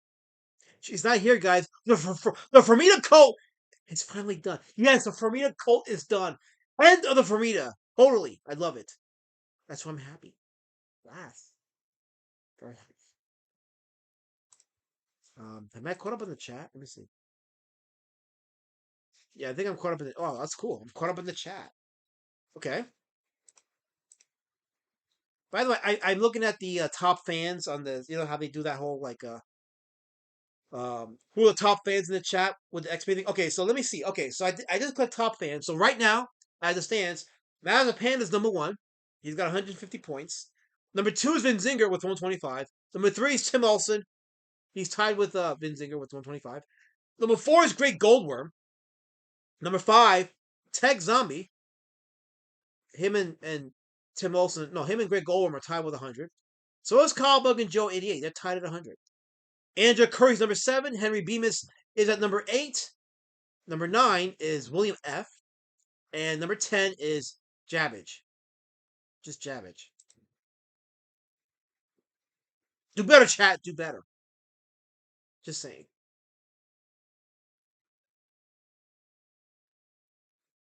Well, actually, okay, since most of the people that go to the comic shop, they're in the back doing their Magic the Gathering games or whatever games they're playing in the back. That's where the excitement is in the comic shop, is in the back rooms where they're playing their card games and their, all that stuff.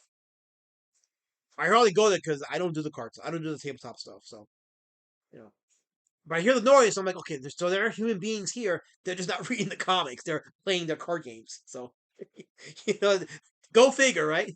But hey, they figured out, if we're gonna stay in business as a comic shop, we gotta have stuff besides comics that people actually do want to get. So they figured it out. So they're still in business, thankfully.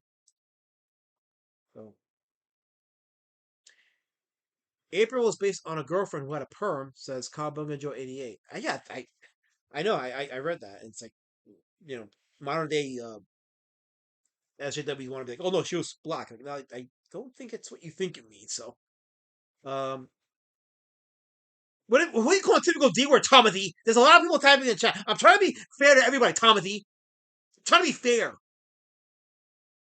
I told you I was going to buy you a Melvin, right? I was going to buy you a Melvin book, Tomothy, so don't hold it against me. Buy Melvin. There's your peanuts, Tomothy. Oh, wait, we got a super chat. $2 from Jabbit. Thank you for the $2. No, I'm sorry, I forgot. He's from a different part of the world. £2. £2. Yay. From Jabbage, he says, you are guilty. I plead guilty. There you go. Guilty as charged. For what? I don't know, but if it makes you unhappy, then yes, I'm guilty. And I'll take full credit for it. Jabbage. That's my throat is scratchy. But thank you for the £2. It's much appreciated. Link says, I turned that shit off. You can't rank me. Well, that's probably why you're not there. So, that's probably why you're not there. Not saying that in any way. I'm just saying, certain names that don't want to be in the top 10 are not in the top 10. So that makes sense. I'm not ignoring Jabbage, Oscar. He just super chatted me. He super chatted me. So I clearly didn't ignore him, Oscar. I didn't ignore Jabbage. But you forget one thing. You guys forget one thing about Jabbage. He's in the ban zone. So I can ignore him if I want because he's in the ban zone. He's banned. You guys shouldn't even be acknowledging him. That's a violation of terms of service. Shame on you. Shame on you.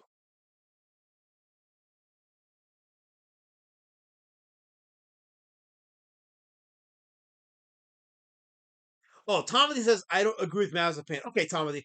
So you agree with Mazapan. Okay. So let me ask you this, Tomothy. Give me your state. Now, give me a paragraph. What is it you don't agree with him about? Let's hear that. I want to hear this.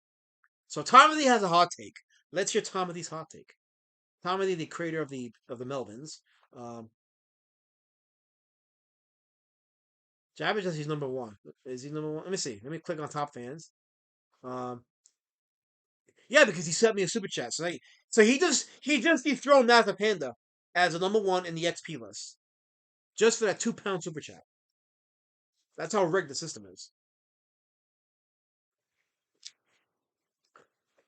As Panda says, this is why I actually love the fact that so many manga creators find Westerners so insufferable. The Japanese may be entertainment's last hope, and maybe French comics as well.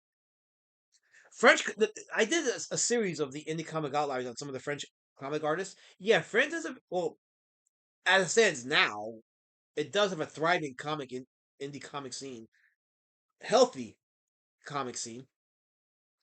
But in 5 years, who knows where it'll be in 5 years once the Muslims continue to grow as they're growing? Because we know they don't buy comics, so that's going to be among other things. So, do you think the card games like Magic the chat's going fast. Do you think card games like Magic the Gathering are for people that don't enjoy reading? I don't know. I'm not invested in that culture, so I can't say for certain.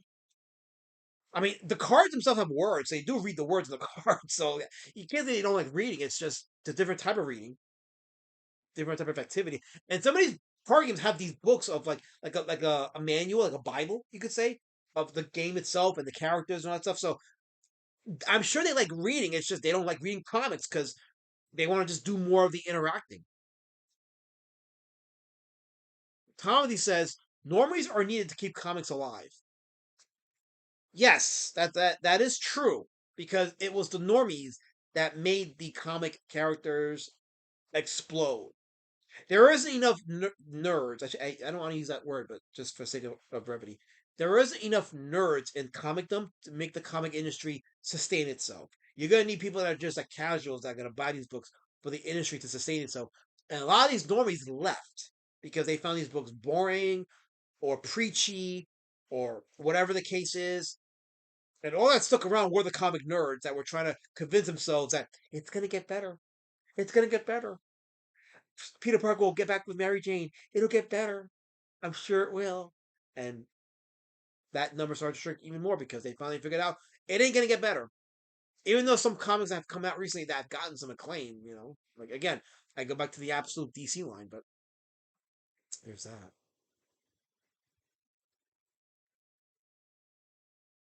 Wait, Meme Lord Woodrow, I think, confirmed what I said. Let's see. Yeah, so Meme Lord Woodrow. Yeah, he says there are tons of reading in Magic the Gathering. The cards have way too many words on them now. I figured. Yeah, I didn't think it was just pictures. Like I'm sure they have words that factor into the actual play of the game. So,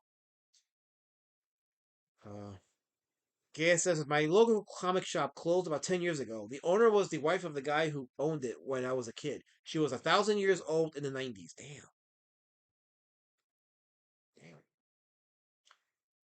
Let's see here. Jabba says comics are for people who play Zelda. I don't know what that means.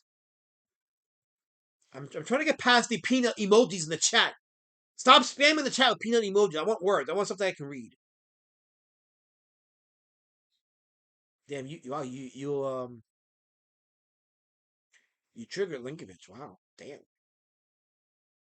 Wait, is this true? Finzi Music? Are you number 3? Let's see. It's just loaded. Yeah, he's number 3. Holy shit, yeah. By putting those peanut emojis, he went up to number 3 in the XP list. Damn.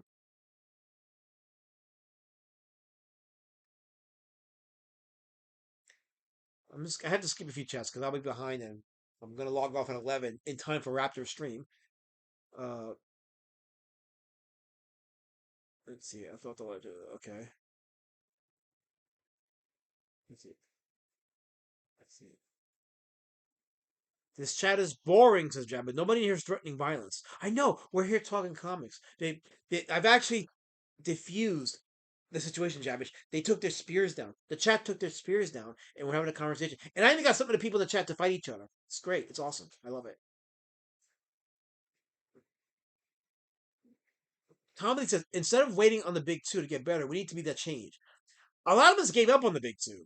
Like, I don't even care what happens with Marvel and DC. I don't really care. Whether they get good or not, I don't care. I checked out. I checked out a Spider-Man. I checked out a Batman. I checked out of all of it. I don't care. If it improves, great. If it doesn't, I don't care because I'm not involved in it. I just stick to the old stuff and I'm good. That's it. I'm done. I'm checked out. So I personally don't even care. And I think a lot of people feel the same way too. Mads Bennett says that's a fair point by you and Tim. But how do genuine fans and creators draw a line and make it so that the necessary normies don't come in and ruin everything with their sensibilities? That's a good question. I don't know. I don't know because money talks. At the end of the day, Master Panda, you and I both know money talks. That's why people like Dave Sim and Jeff Smith, like they're independent, they're their own person, self published, and their stuff. Um, they manage to cultivate whatever crowd they got without interference from any big studios or any interference in their creative work. So not many people can say that, but it happens. But it's far and few in between.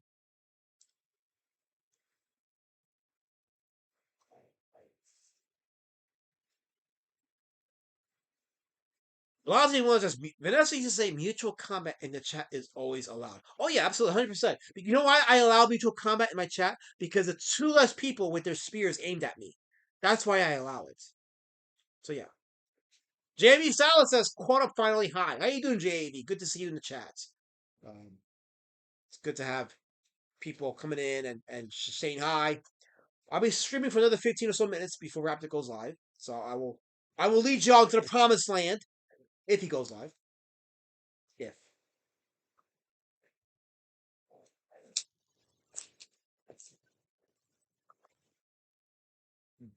Vin's music guitar says Bone had a head kind of like you. No, Bone had a pogo. I did Walt Kelly last weekend. We talked about his character Pogo, and I made the comparison between Pogo and Bone, and they're kind of similar in design. It's not a unique design, but how they tell the story is what makes it unique. I'm smart. I'm intelligent. I'm very intelligent. Totally. Comedy, stop ruffling. I told you, there's no ruffling in the chat. It's a violation of terms and services. Stop the ruffling.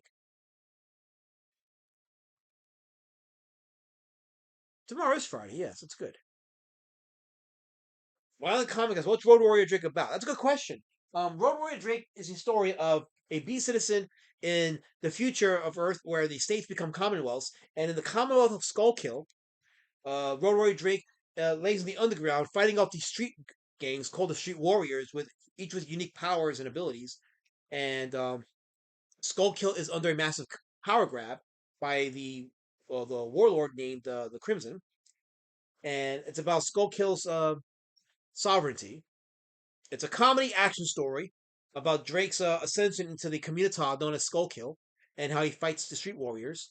Lots of quips, lots of fighting, funky art, but the people who have read the book have said they enjoy. I got Twitless' review in my book, and he talked about how he was entertained by it. So people who read it love the story, they love the book because it's fun. It's a fun book, and that's the idea, is to entertain you, just to be entertained. So if you're entertained by reading it, then I did my job. And the conversation about the style and everything can be had along with it.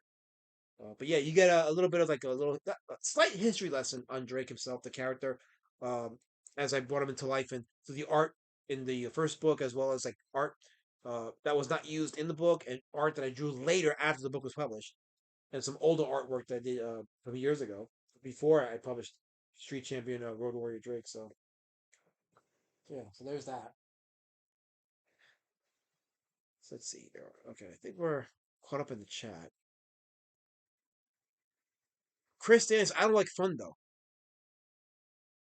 Well, I don't know. I don't know how to help you. I can't help you. I just want to make fun. Want to be entertaining. I can't help you. I don't know what to say. I'm at a loss for words there. So, Jabba says it was quite the page turner. I turned up all the pages at once. Well, you actually have hands? I thought you had stumps for wrists. I don't know. That's amazing. Well, I'm totally blindsided by that one. Holy mackerel! I thought he had stumps for wrists, but he actually has fingers. That shocks the hell out of me. You know what that means? That means that Jabba's diabetes didn't claim everything about him yet. So the diabetes has not totally taken over Jabbage. He's still banned though. Gaz says that Twitless liked it. He really liked it. He did. Thumbs up from the creator of Omega Girl. From the creator of Omega Girl. Which I have over here. I have to finish reading the issues that he sent me. So I gotta read that and review more of the Omega Girl comics, as well as the Phenomenova comics that Von Coleman that one of which I purchased. So I got to review that as well. I had people sending me comics that I said I'll review at some point. So I got to keep my word and review them, at least to inspire people to buy these books, so that I can say we're doing the thing, right? Just inspiring people to buy comics, indie comics, books, graphic novels, what do you want to call it. I like that kind of cultivation. That's just me, but I like to cultivate that kind of environment, that kind of network. Having the fun that I have, but I still want to be able to promote stuff to buy books, because we're about the books here, right? I think anyway. So yeah, the chat has managed to stretch this out, which is good. So it's 10:47 now. Raptor's scheduled to go live at 11. Let me see. I know that the link is already set. He did put the link in various channels. So let me just go ahead and check very quickly. Oh no. Let's see. Hold on here.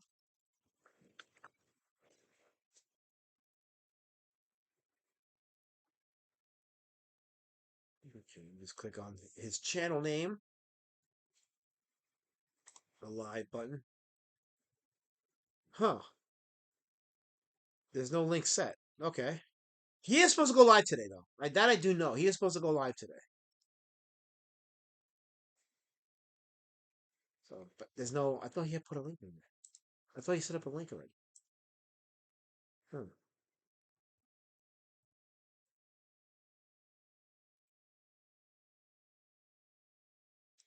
Shoot. I just found out there's a promotional channel in the Discord. I could have put the link to my stream there, and we could have had something. That's funny. It's real funny. It's real hilarious. I don't know why I missed that. So it's yeah. Anyway, okay. I could have put that link there. I didn't do that. So, Allah, damn it. Allah, damn it. Yeah, I thought he had put the link there. Plot thickens. Violent Comments asks, do you think that Von Coleman's Phenomenova is a self-insert and he's a closet superhero? Maybe. I mean, people here's the thing. Each issue sells more than the last, so people are liking it. So, do I think it's self-insert? Maybe, but people like it, so that's it, right? That's it. Kaz says, there you go, thinking. I'm allowed to think. I can do that, Kaz says. I'm allowed. That ain't a white people only thing. I can do that. I'm allowed.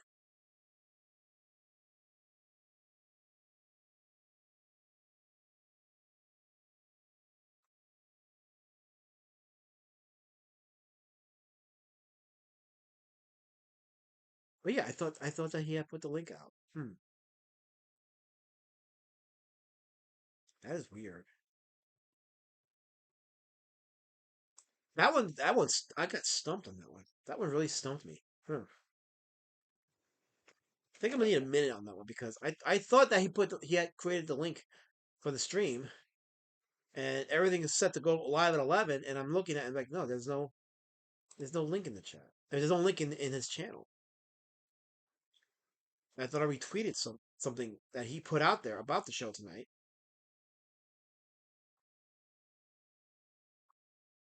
Huh. I'm losing my head here.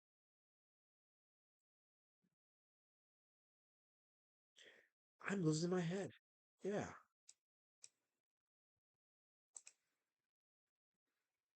Let's see.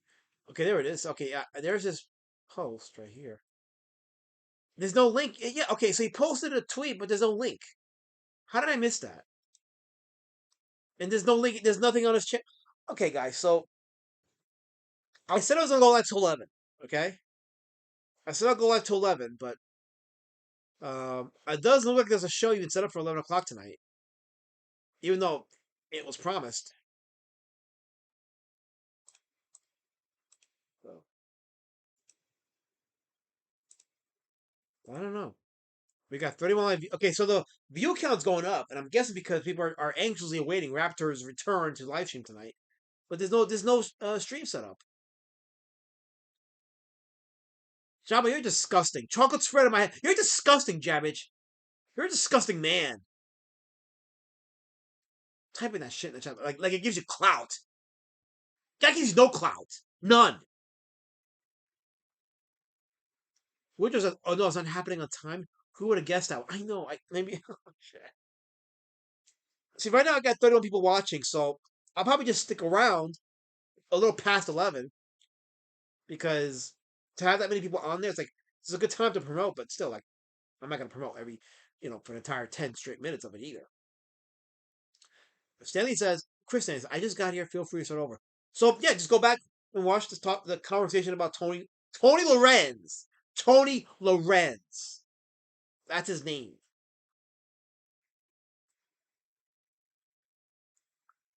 Link says, break that guitar out. Let's see some lessons paid. Let's see the lessons paid off. I'm learning how to do Billie Jean's right now, so I'm trying to master that. Play Wonderwall in the nude. You gotta pay me for that. I gotta get paid for that, Slob Zombie.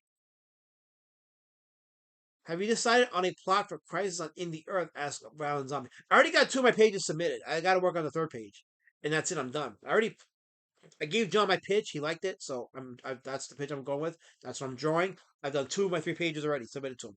Now, of course, that is all pending minor changes, like for consistency's sake, whatever. But other than that, it's done.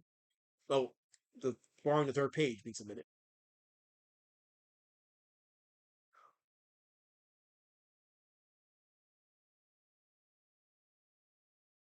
KSS says, Aladdin, my good friend Ruben Blades told me to tell you to check your email. I swear a lot of it's news. KSS, you're getting banned. No nudes in my chat. None. I run a very wholesome chat. That's how I keep it.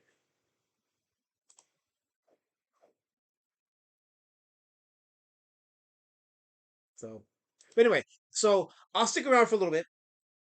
Right? Maybe I'll stay till 11:30 or 12, whatever. But if not, but I see people are coming in, and we're keeping a fairly consistent viewership. We're down to 27, but we're up at 31. So, we can hang out for a little bit, maybe answer some more questions from the chat. I can't do anything like, I could, but I don't really want to, like EFAP some of the silliness that's been happening in the last couple of days with the Fans Fest and all that stuff. I'm leaving it up to Raptor because him and Pam do a good job of EFAPing that. I like to listen to them do that, but it's blowing up. And I don't mean blown up in a good way. Things are imploding. It's imploding right now, and admittedly, that stuff does kill the desire to read indie comics and to invest in that stuff. So,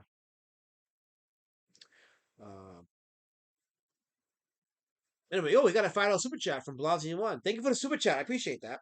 He says, Raptor getting sketchy on us. I'll just give the Raptor super chat budget to Elasmat. Well, I appreciate that. I will accept it. That I will receive it, and I'll embrace it, and I'll absorb it, Blasey1. Thank you for that super chat. Oh, I have money now to buy a cup of coffee. Except YouTube doesn't allow me to take it out until I make that $100 minimum. So I gotta make $100 a month in order for me to claim that money. So if I don't make $100 a month, that money stays on YouTube's account, and I would like to get that money. So I don't ask for a lot. I just ask to make that $100 minimum, and I'm good, and then I can take that money. But thank you for the super chat, Blog. You want to appreciate that. But yeah, it looks like Raptor may or may not stream tonight. Things happen. He gets busy with work and all that stuff. So it happens to the best of us, but he'll come up with a stream. If not tonight, probably next day or two, next couple of days. So, I look forward to that. So in the meantime, I'll stick around for a bit, and we'll,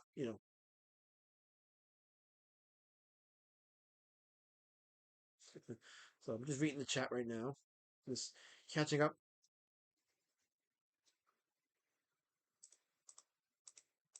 Let's see here. Okay, Kay says, this question in the chat. Where is Carol? What did you do to her? Nothing. And I'm glad. I am happy that we have a beautiful, I have nurtured, Kay says, I've nurtured a wonderful community in the chat. Without the Formita cult. And it's great. It's awesome. 2 pounds from Jobbage. He says, your hair is getting long. You don't like it? I think it's fashionable. Jobbage. And if you don't like it, I'll just make it longer. I'll grow it longer and make it superb. Very superb. Jabbage. You watch. You watch.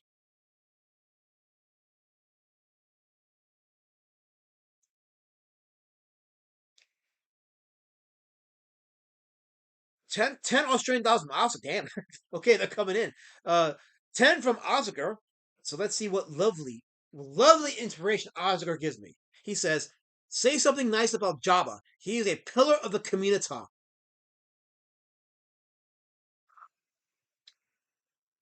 Okay. So since I got paid 10 Australian bucks to say something nice about Jabba, I guess I gotta say something nice about Jabba. So let's see. Here's what I'll say that's nice about Jabba.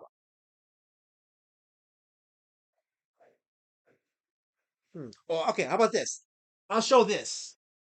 If I have it. If I don't have it, I'll come up with something different to say about Jabapius. Let's see.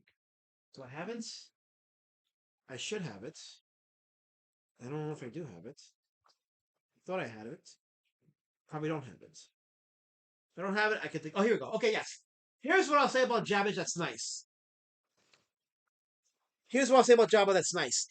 He has employed the quaff, which has allowed me to trigger the quaff, which allowed him to send me this letter, the cease and desist letter, in which he finally admits that him and Edmund Boyette are related. Father and son, Edmund Boyette and Quaff. Father and son, confirmed through the Quaff's representative's letter, thanks to him being employed by Jabbage, who I triggered. There you go. That's the nicest thing I said about Jabba. See, that was nice. That was nice. That was very nice. So, yeah. So there you go. So I did the thing. John's Allenbach says, good night, lots to do tomorrow. Shout out to John's Allenbach. I'm looking forward to see you doing more stuff. So that's awesome. As we're working together on that Crisis on Independent Earth's project.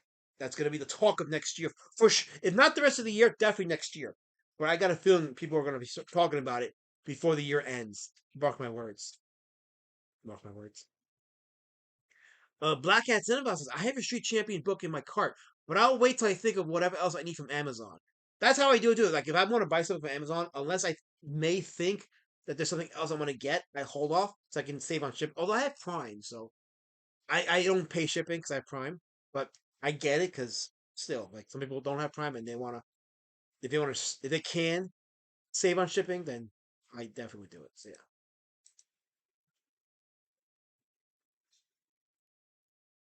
yeah. KSS has a question in the chat. When are you going to talk about Taylor Lorenz's car? I don't do. I did Tony Lorenz. Tony Pacey. Tony, not Taylor. Tony.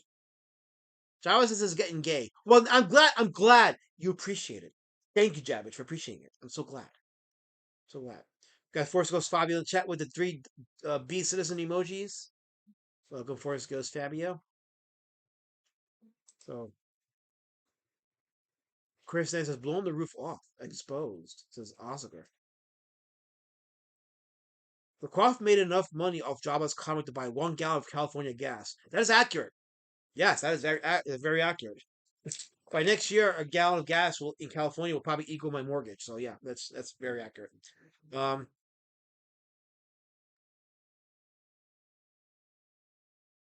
many of those books behind me have I actually read? A few.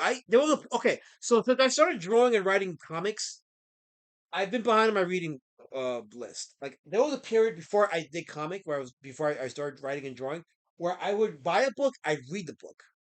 My library at the time was full of books that I had already read. Now it's like I have half of my section of books I haven't read yet because I've been so busy writing and drawing that I had to push myself to finish reading. And that's a goal before the end of the year, is to read a few books. I'm finishing with my Shadow of Innsmouth with H.P. Lovecraft and the Iliad. That's my top 2 right now. And then I'm going to go into some of my graphic novels. But this year I've already read The Last Ronin, which I gave my review of it on. I read a couple of the Omega Girl comics by Footless. I've read Phenomenal issue 1 by Juan Coleman. Off the top of my head, so so I've read a few books this year. I'm trying to increase the list with more of my prose books. Black Cat Cinema, I need canvases because I want to oil paint some of my panels so I can make money off of that while I'm working on the book. Yeah, and with the stippling that I'm doing, like, one of the good things about doing it with the paper is I'll have material to sell. So like I can actually sell this page. Like most of the comic is made and it's crowdfunded or it's sold, and it has enough people who buy it. I can actually sell the artwork. You know, and it looks really good. Like it looks better on paper than it does on the digital, but it still looks pretty good either way. And I have to touch it up in digital to match the quality of the paper. But yeah, I've been appreciating the secondary market when it comes to the artwork from the books. KS says, "Why did you say that the character in Voltron you identify with most?" You know, I never said such a thing. Why do you? We're having a wonderful conversation, Kansas. Why do you have to put that kind of filth out there? Why do you do that? Why? Why do you divide us? We're a united community. Why divide us? Why do you do that thing? Not necessary. Absolutely not necessary. You didn't have to do that. Let's see. Top fans in the chat. Let's see. So, yeah, Jabba's still number one. But Blasi one is number two. Masterpan number three. Black Hat Cinephile number four. Finn's Music Guitar number five. Great Gorm 6, Vin Ziggler 7, Tim Olsen 8, Slob Zombie 9, and Tech Zombie rounds out number 10. So those are your top 10. That's right, JB Styler. He's not going to divide us. Kissy will not divide us. We're like a family here. We're like Velcro. He can't split us up without making a loud noise, a disruptive noise that reminds us to go put us back together. He can't do that to us.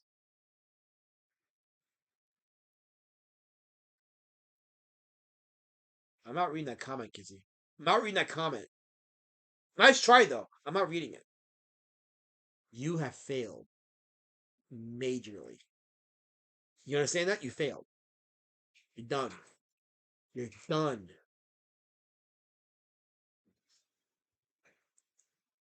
Divided we conquer, quote unquote, George Washington and Abraham, possibly. Or maybe not. I don't know. Okay, it's 11:03 now. We're still at 23 live viewers, so I'll wait till it goes down a little bit and then maybe I'll call it a stream. I mean, we have successfully managed to get past 11, but yeah, plans have slightly changed. So, like I said, I'll stream for a little bit longer and then I'll call it a stream. We had a decent first couple of hours, almost 3 hours on Comic Talk. That was pretty fun. I gotta admit, it was fun to have that conversation. But I get it. People are jumping in now, and they want some excitement. They want some retribution. They want some kind of validation over the stuff that's been going on. I get it. I absolutely get it.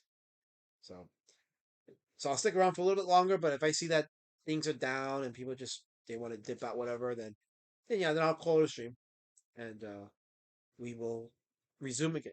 Well, how to get rid of you? No, they will not get rid of me. I'm valuable. They will not get rid of me. They need me. Let them know you're weak. They need. I'm not weak. I'm strong. I'm very powerful. They need me. I'm their Todd McFarlane. They need me.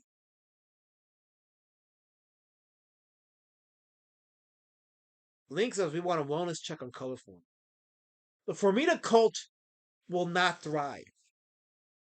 We are a family. The Formitas are not thriving.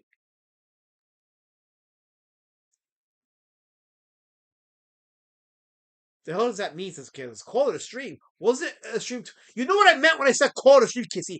Obviously, I meant ending the stream. Ending the stream. Ending the stream.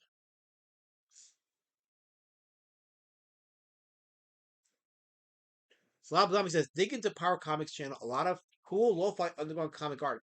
Oh yeah, no, after I'm done streaming, maybe I'll check one of the videos. But I'm gonna check out their videos regardless. Like I'm gonna look into all their library and maybe play some of it while I'm drawing, and maybe it'll help inspire me to draw more. So I already subbed to his channel, so I'm gonna check it out, their stuff, and I'll support it if it's very good. Like that interview with Tony Lorenz was pretty solid. It was actually pretty solid. So I'll definitely. And by the way, to offer a retraction, let me offer a retraction. So it seems like Tony Lawrence only did issue 1 of John Torn. So even though his art is prominent in the cover of the collected works, It seems like he only did volume 1 of issue 1 of John Tar, and dismissed unceremoniously from the title because of his artwork, even though his issue 1 is the most sought after issue of that series. Yeah, but yeah. Now, Lazar, you get on that phone and you call Carol Elizabeth Colors and ask her if she's okay, and do it live. No, first of all, why did you dox her middle name? Well, I mean, I'm all for that, but still, I have to pretend like I care because if not, my integrity will be questioned. Is something wrong with Carol? She hasn't shown up in the chat. The Fermitas have not been. Wow.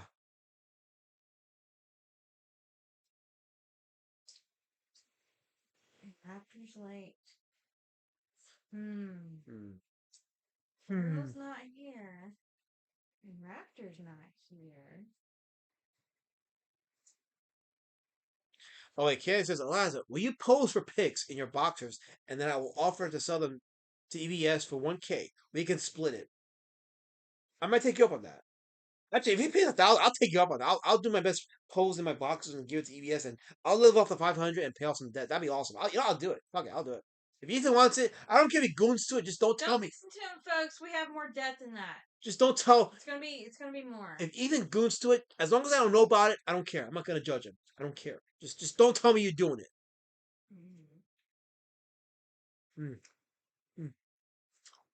Yeah.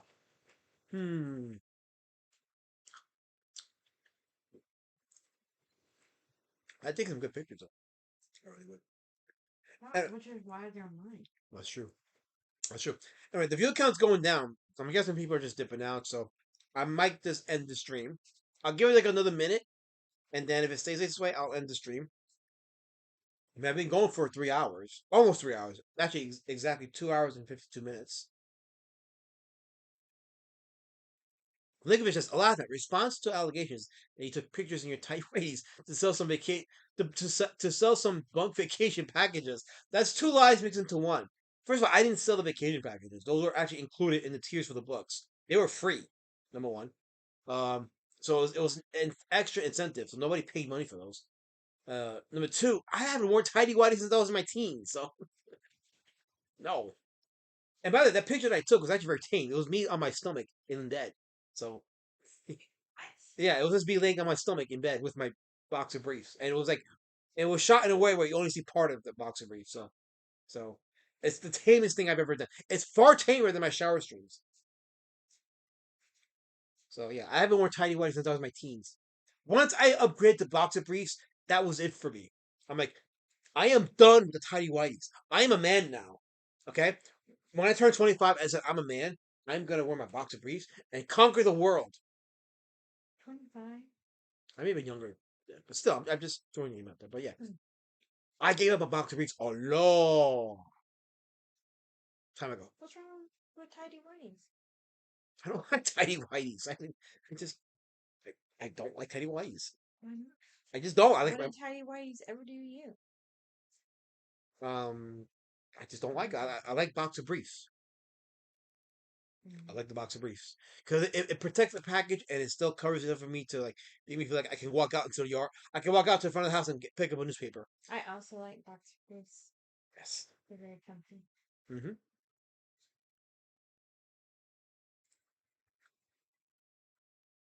KSS has a complaint about Chris Stanley. He says Chris won't share his tacos. Well, I'm not human resources, Chris. I can't. KSS, I can't help you there. If you have a complaint with Chris Stanley sharing tacos, take it up with HR. That's not my job. Matt Panda says it's a damn good stream in his opinion.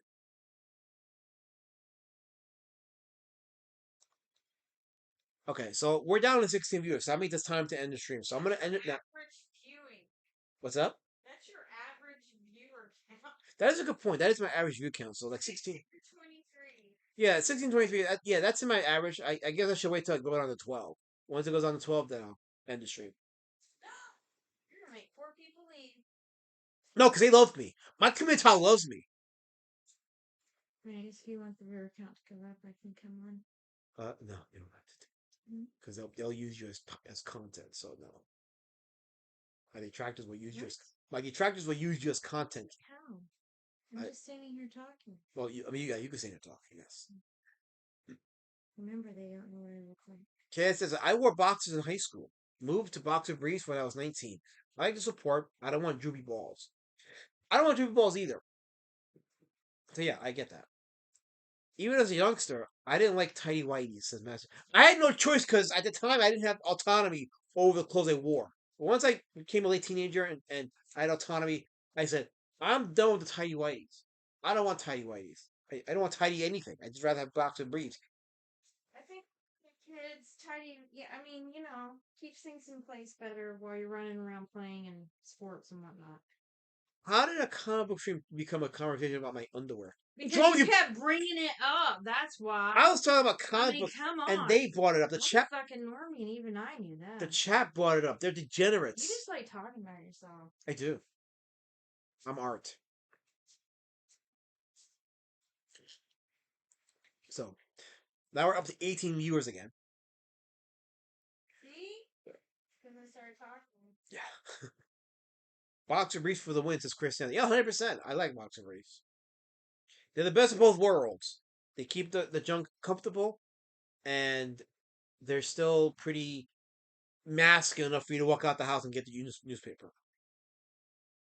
Because Elias' mommy bought his underwear until he was 28. You jerk! That didn't happen. That didn't happen.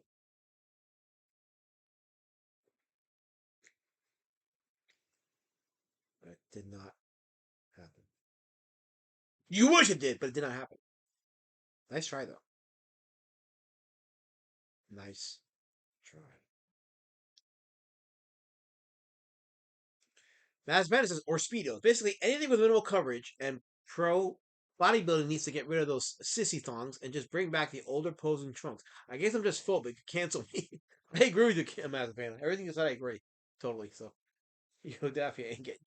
And if I'm going to cancel, you let me know. I'll cancel them right back harder for you on your behalf.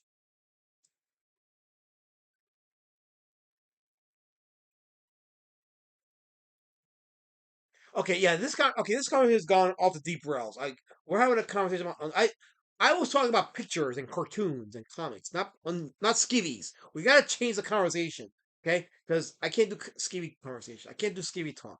I just want to get back to. Actually, you know what I should do? Here's what I'm gonna do. Okay, I was working on my Road Warrior Drake stipple art, right? The stipple book. I was touching it up a little bit. So maybe I can do some of that, right? There we go. There it is right there. So what I'll probably do is just touch up a little bit of it. So like for example, like maybe give more stipple on his side here, right? To create more shadow on the bottom of his head. So I'll do that.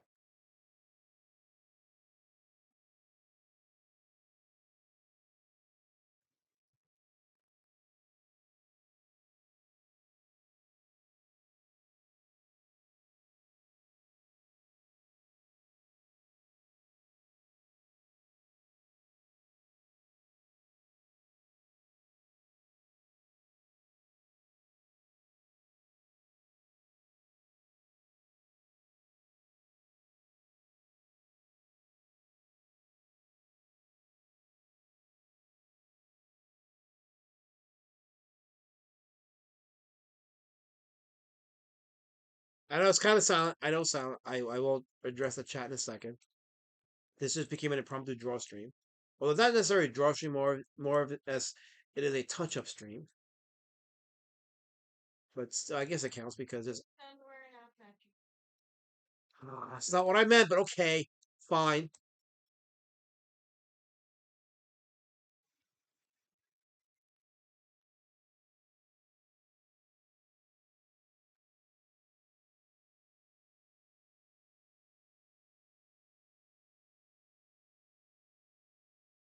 Let's see, what is the chat saying?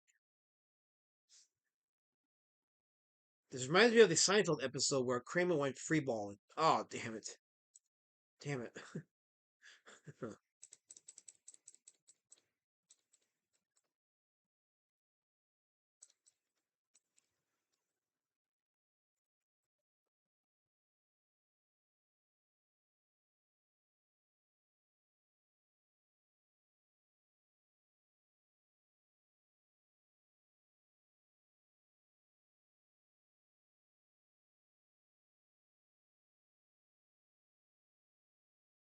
I should be playing something in the background, but I'm too.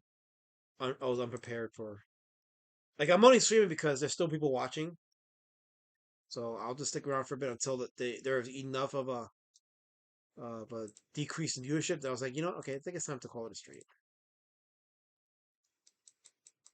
For those that are watching, I'm just touching up the stipple that I did in my comic page yesterday.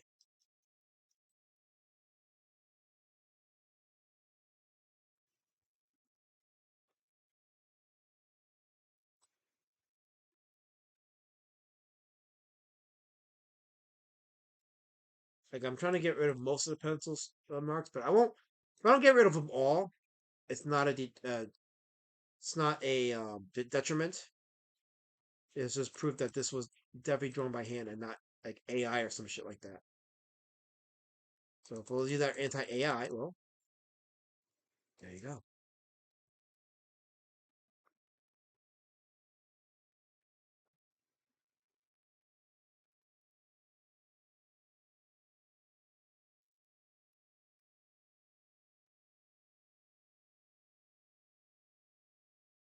I'll check that chat in a second. There we go.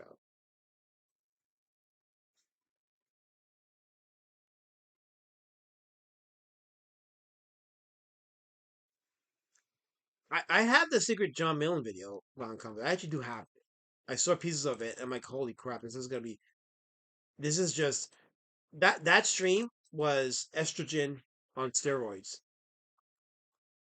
If it was possible. Yeah, that stream was estrogen on steroids. That's why I can't wait for Raptor to like go over because like that's just gonna be like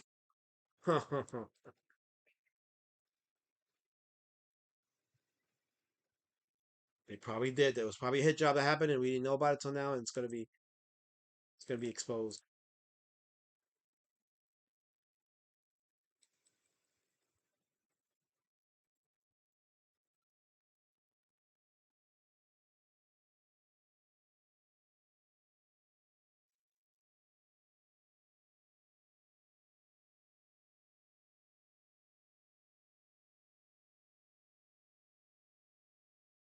This will on paper be the longest indie comic outlier stream I've done.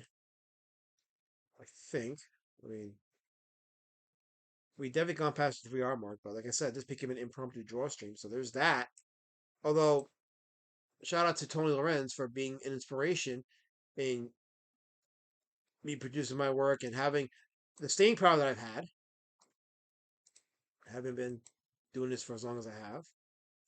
The comics work, that is.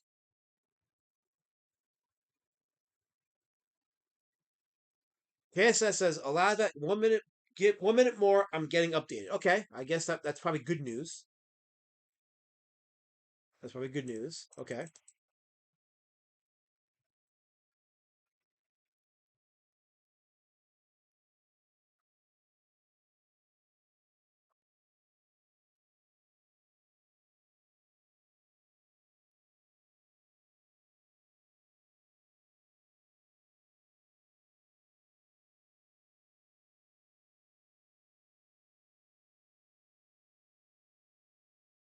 Yes, I should be talking, but I'm trying to like do some of the stipples here.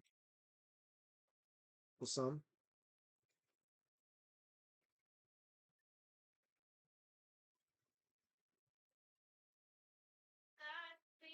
I've been talking for like 3 hours and my throat is like killing me and I can't see what the chat is saying. All I can do is just comment on my stipples, on the stippling that I'm doing here, which so yeah. Come over here. As if I didn't do that. Bum.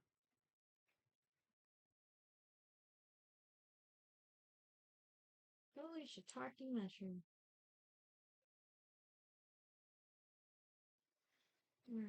Yeah, you heard me. I said holy shiitake mushroom. I was gonna say, like, were you making mushrooms? No. Oh. I don't have any mushroom. Okay. Unfortunately. Right. Of any sort. Okay, what's the last? Okay, it said there's 1 more minute. I'm getting updated. That's the last thing I read.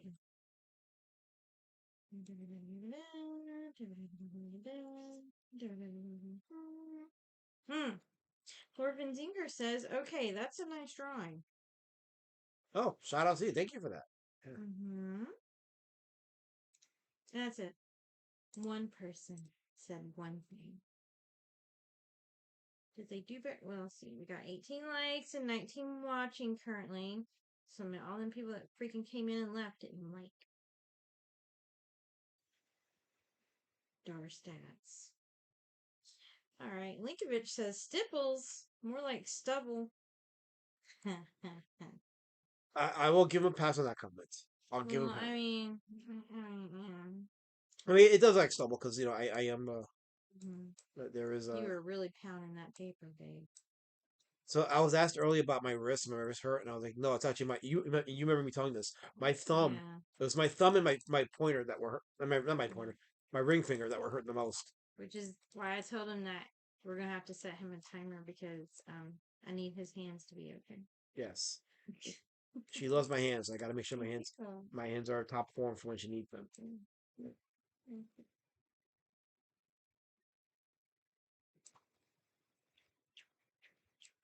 Let's see. JV Styler. JV Styler. Yep. Okay, he's talking about colors. Never mind. Massive Panda. The longest indie Outlier stream, but alas, Matt, we were told that nobody wants to listen to comic book content.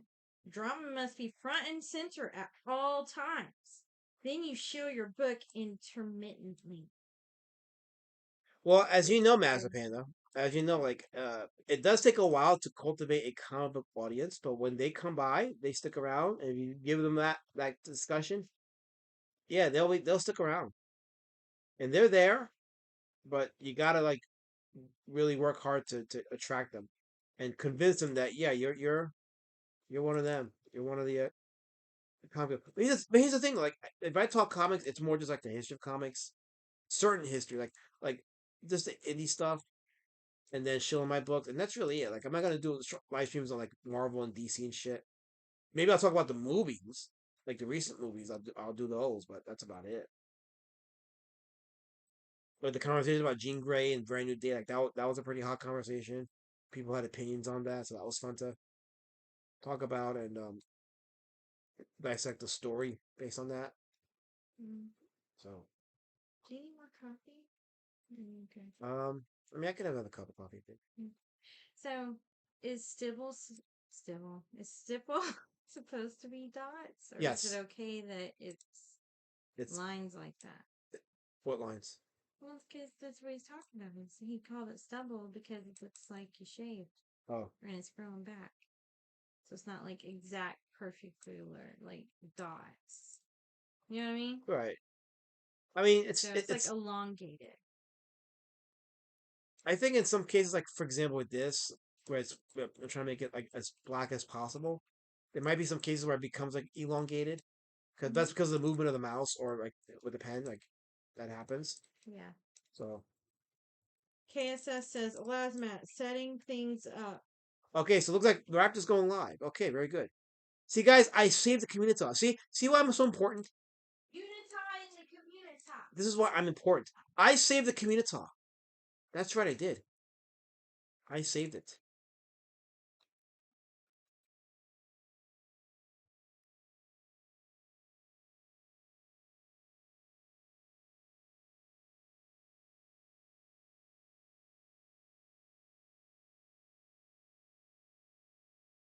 I'm a hero.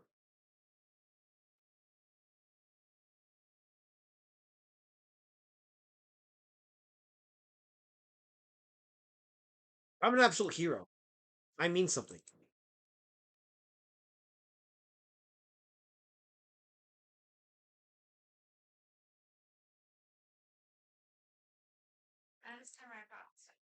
Like I'm so important, and they go back and make a song about me. I'm making pasta.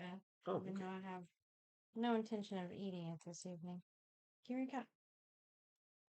No, take that. King coffee.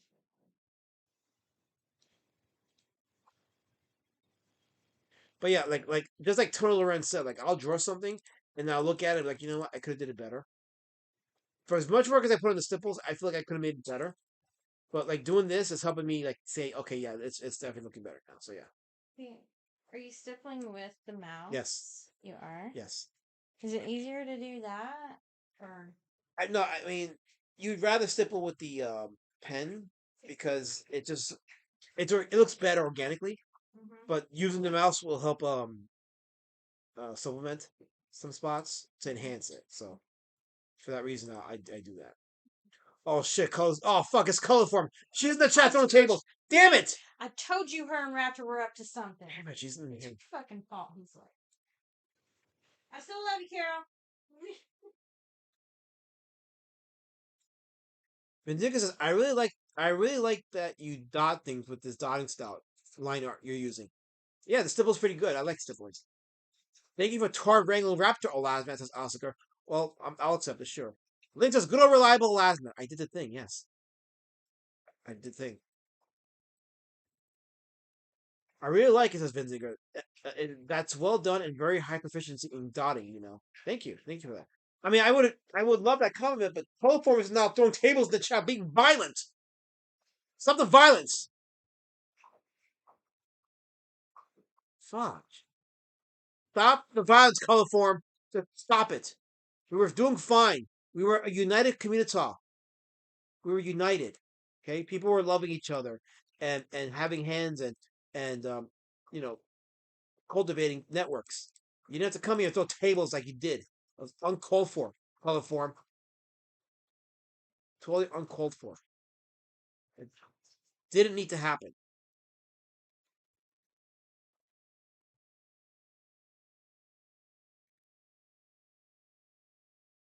Yeah, my coffee smells really good. Mm.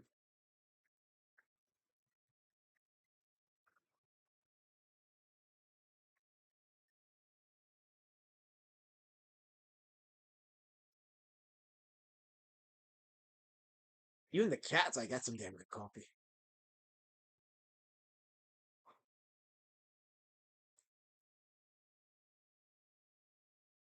No, this is true. Colorform did spill water. She spills all the water. She's caught red-handed. She's not doing is spilling the tea.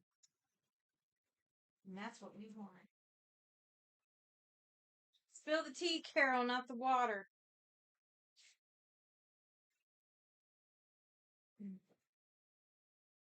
Thank you, babe. I got my coffee.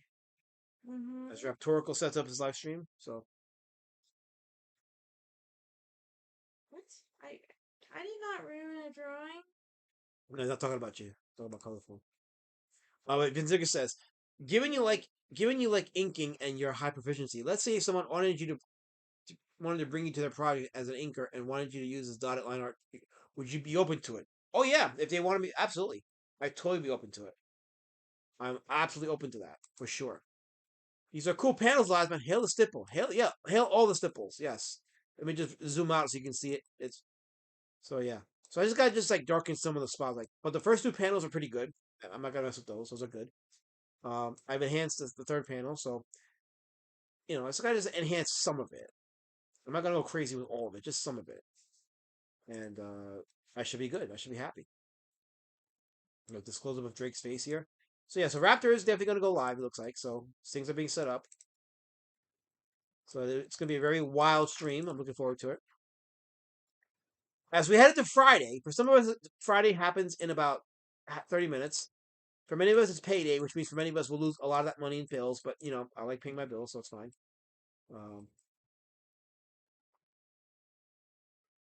And looking forward to a decent weekend. A calm weekend. Maybe I'll take Lady Shadowbait out for a date because, I may have my evenings free, so. Maybe we'll do a drive-in. Well, I don't know, we'll see. I can see what the plans are, what we can do. But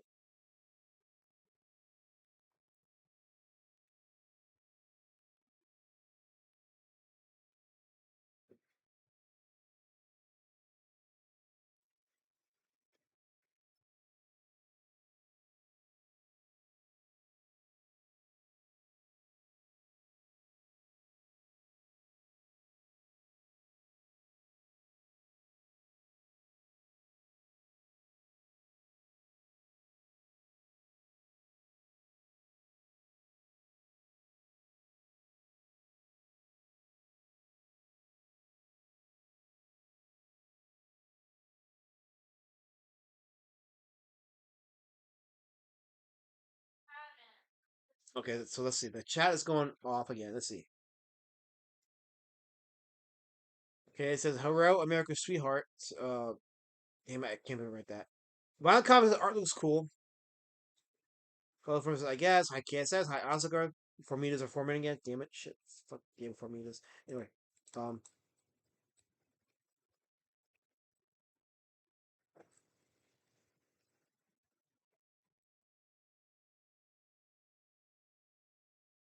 this does mean though that the meat of the stream on Raptors will probably be caught on my end on the replay because he goes live. He'll stream between the intros and saying hi to the chat. That's like a whole hour right there. So if he goes live at say 11:32, we probably won't get to the meat of anything until about 12:40 maybe. I may be up, but I won't get much of it. So I'll try to stay up as much as I can to get, the meat of whatever he's covering. I look forward to it.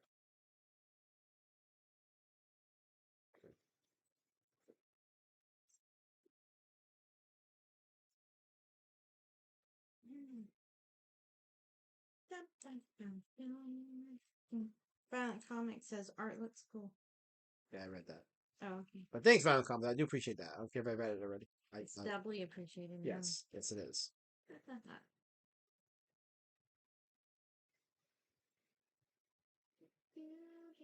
So, did I miss anything when I was working on it? No, we actually had a pretty solid stream talking about the guy in question, Tony Lorenz, and going over his artwork, and then we played a video of an interview he did, and it was just fun, and the chat was into the conversation. It was actually a pretty productive comic book stream. I enjoyed it. I could tell. Yes. Like when I picked the guy, I was like, you know what, I have plenty of content to make this a fun stream. Are you on camera? No. Are you sure? I'm positive because they're watching these. They're just watching the stipple. They're missing me blind you. Yeah, you just Mr. Blinding me with the back scratcher.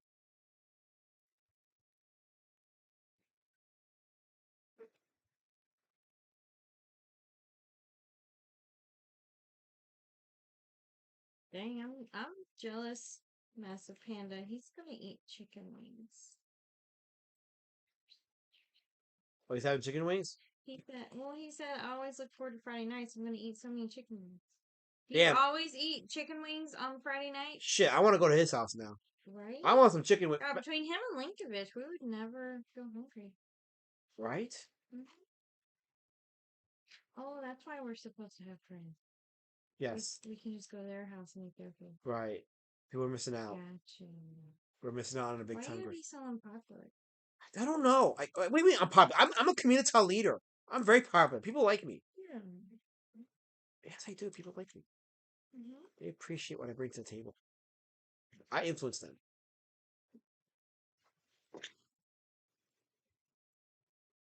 I made Ratasta. What is that? Well, leftover ratatouille and pop. Oh, okay. Yeah. Gotcha. Ratasta. Okay. Ratastic. Ratastic. I think I'm in a recipe. Cool. Cool. That sounds good. Right? Yeah. Oh, no. Probably shouldn't do that. No, you shouldn't. How long does it take him? What is? Answer LRJ. But he's got to get all the timestamps and everything ready, so it could be a few minutes. Carol. Ask her what they were doing to make it so late. Well, let me check the chat. Let's see.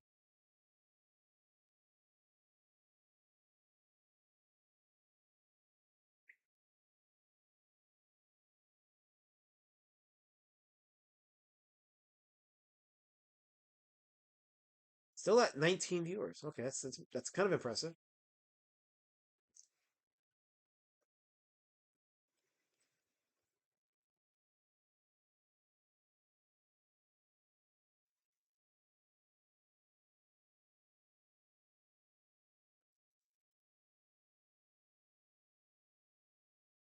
Yeah, after I'm done with this page, next drawing I'm going to do is for the Pumpkin War Patch issue 3. I'm going to try to get. I want to get 10 pages done before I open up the crowdfunder, so I'm going to see if I can do at least 2 more to make it to 8 and then do the crowdfunder. That way, I'll be pushing it to get all the remaining pages done before the end of September, so I can have the book fulfilled and shipped to y'all. It's going to be a 30-day crowdfunder. It's not going to be a 60-day crowdfunder. Just 30 days.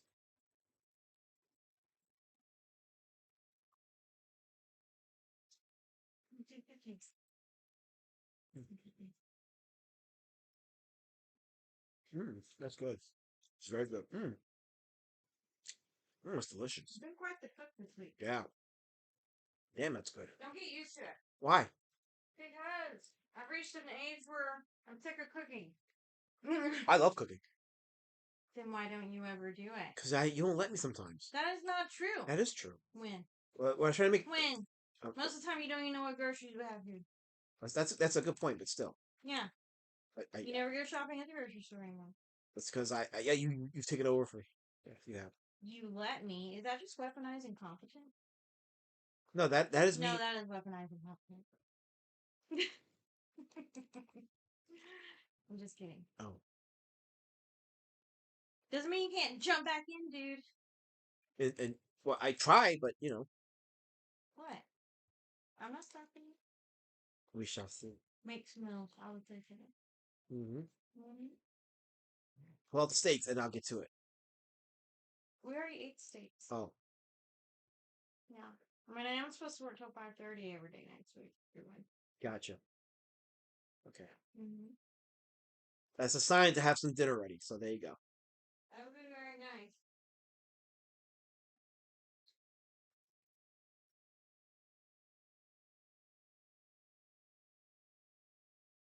How many live viewers now?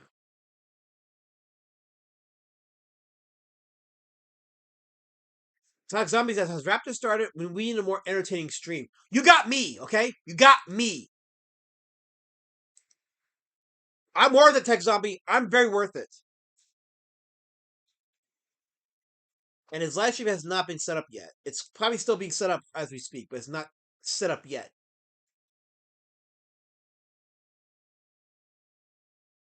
It's actually true. Give mean to me. Stop being mean to my baby. Just kidding.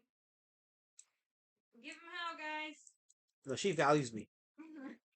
What? She values me. Yeah. Thank you.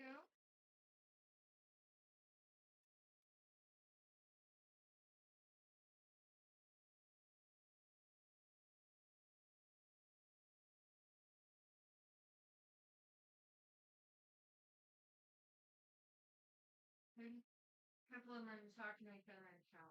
Yes, I'm having private conversations in my public chat. It's kind of rude. Some of these chats are for people. They are there for harassment. That checks out.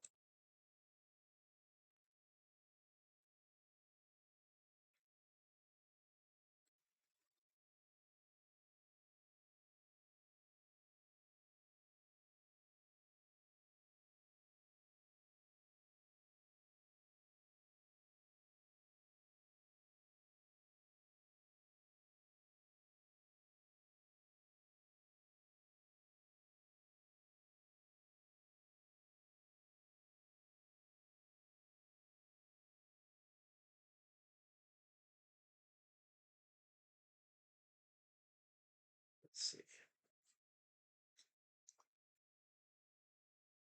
That's pretty cool. Let me add some more to his pecs here. On the bottom here. So yeah, that's more of that.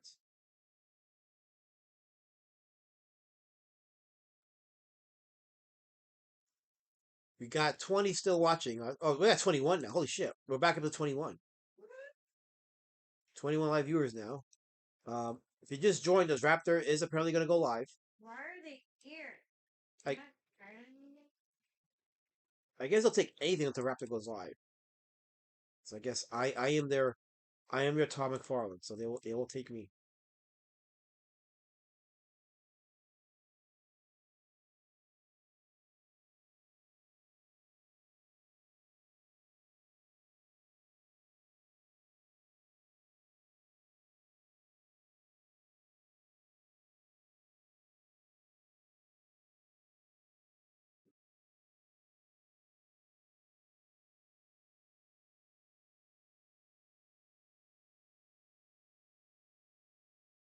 Like by the time I had drew this last night, my fingers, my thumb and my ring finger were in pain. I was like, damn, I didn't know how much pressure I put onto those. That's gonna be a sacrifice I'm gonna have to just deal with as I do this book. But yeah, that was we're in quite a bit of pain.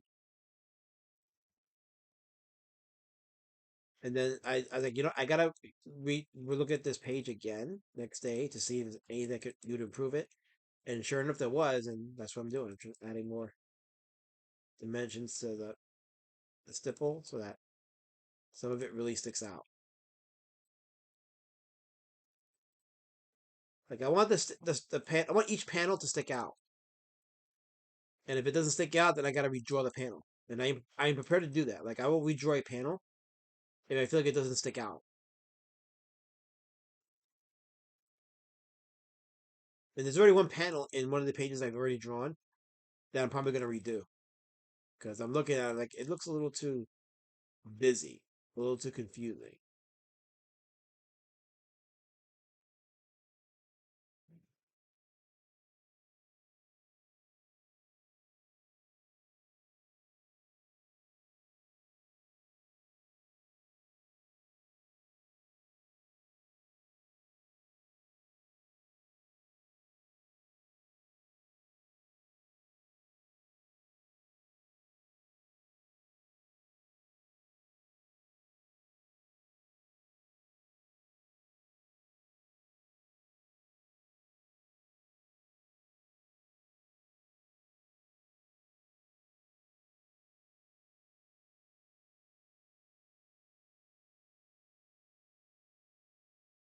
You have to talk to them, honey. I know I'm gonna talk to them. Shout out to the chat. Hail to the chat. Hail to everybody. I'll read the chat in just a second. I got you. I'll read it in a second. I'm just gonna do a couple of refinery changes here, just some slight ones. Shout out to the chat. I got you. Let me see what the chat's saying. Mazpanda says he always orders wings on Friday. It's been a tradition since about 20 years now. I feel incomplete without it. Actually, Mazpanda, so I had some traditions of my own that I had stopped in the recent years, but I know what you mean, though. Like, one of my traditions was back in the 90s, right on start day with the NFL, I'd watch this Japanese movie called Magic Serpents. It was a tradition that I had from like 1996 until 2000, where on day one of the NFL, I'd watch Magic Serpent, and then I go right into my first NFL game. Usually, it'd be the Jets game, the first Jets game of the season. KS says the last man in Motsu, when Adam becomes He-Man, he has the exact same personality. It's like Superman behaving exactly like Clark Kent. The hell is wrong with you? Why are you yelling at me about that now, Kissy? Why? Why are you yelling at me about that right now? I didn't say the movie was perfect, but it's not as bad as you people want to make it out to be. Yeah, you people, you're kind. I said it. You're kind. Wow, baby. I'm sorry. I'm done because you want to poke spears at me because you hate Master of the Universe, the movie. That's a prerogative that you've chosen for yourself. You don't get to put that upon me, Chisel. Well, you can't account for bad taste. You can't. You really can't. No. I didn't ignore you, Kissy. I read your chat and you pissed me off. You pissed me off, Kissy. I'm about ready to tell you, go with Fanacho, get some pinworms. Go to the swamp and get some pinworms. Or something, or other. I don't know. Whatever he's. But yeah. Dare you. Oh, Chisel.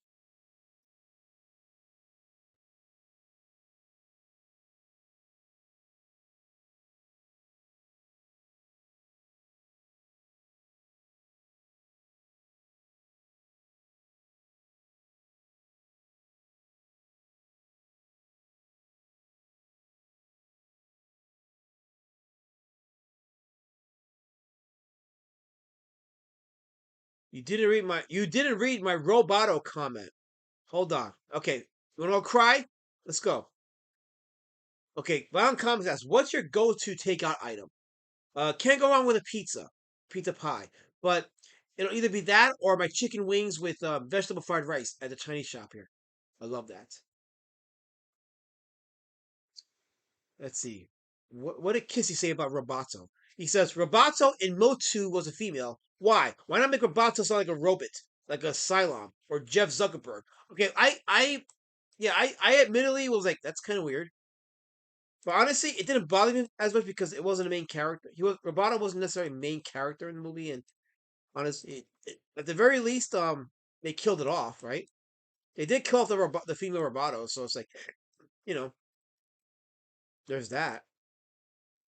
And it was as obnoxious as the freaking robot in the Lando movie.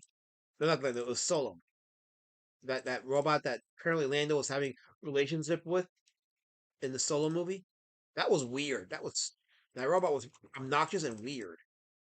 At least they didn't do that with Roboto. So there's that. Listen.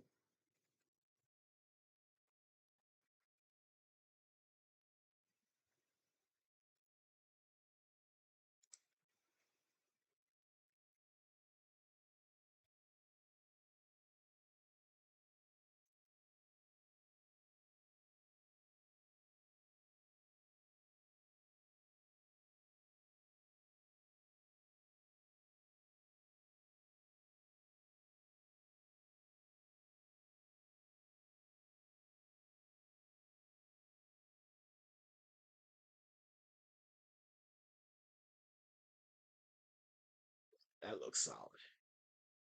Rather, it's looking solid.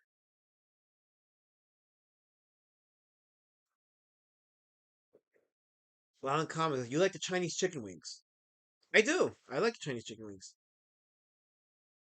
Here says this, Alaska's Christmas tradition is to steal Staples from his job and get fired. You be quiet, Kizzy. You be quiet, because Christmas is coming up, and that's no longer going to be a actual factual stuff. So you be quiet. You better start telling people the truth. You better tell people the truth. I was not fired on Christmas Day. I was celebrating Christmas Day, and if I ever got fired for stealing Staples, then that would be bad. But I don't steal Staples. If I want to be fired for stealing anything, it will be Staples. So there. I showed you.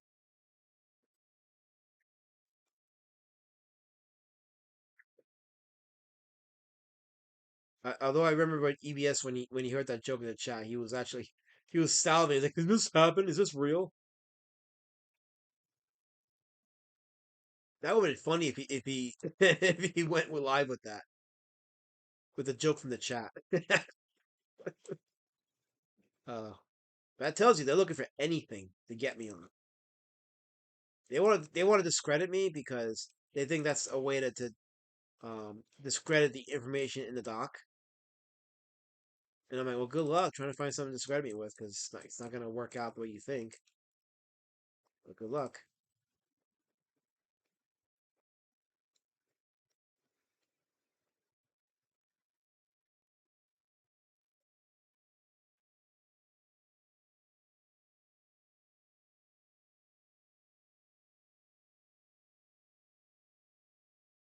Okay, there we go. Yeah, that looks solid. Okay, I don't got to do any more with that one. That looks pretty solid. That's pretty solid. Okay. And then, yeah, I'm going to probably enhance this one a bit. So, anyway, what's going on in the chat? Anything new in the chat? Japanese fried chicken is the bomb's found comics. I should try that. Yeah, have I tried Japanese fried chicken? I mean, I tried, the chicken teriyaki, the hibachi chicken. I don't think I've tried fried chicken, no. Solo Robot was woke as fuck as Oscar. Yeah, I know. I heard some of it, or some of it's like, yeah, that's pretty fucking stupid. Solo is Disney shit. Disney Star Wars isn't in my head canon. Me, I don't. Yeah, it's not head canon for me either. After Last Jedi, nothing that Disney made with Star Wars to me is canon. I don't give a shit about it, and I'm happy about it. So, plus the AI videos that's being put out by fans retelling the Clone Wars stuff and everything, that's been far more inspiring Star Wars than anything Disney's put out. My producer LC in the chat is F Java. Hello LC, good seeing you in the chat. Welcome, Elseed. And yes, always F Jabba, all day, every day.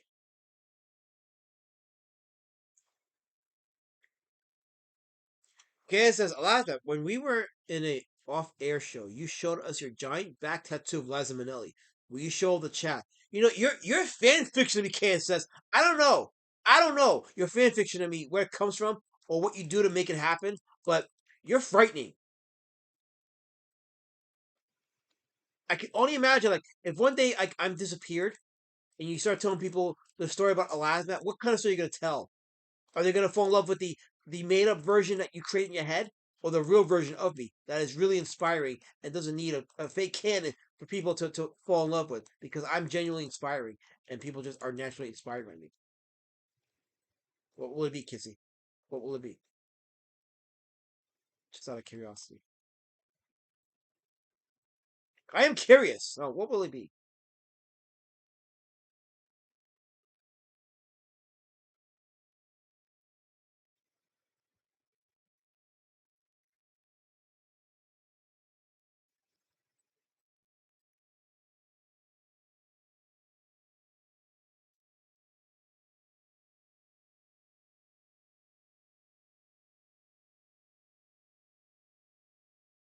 Let's see.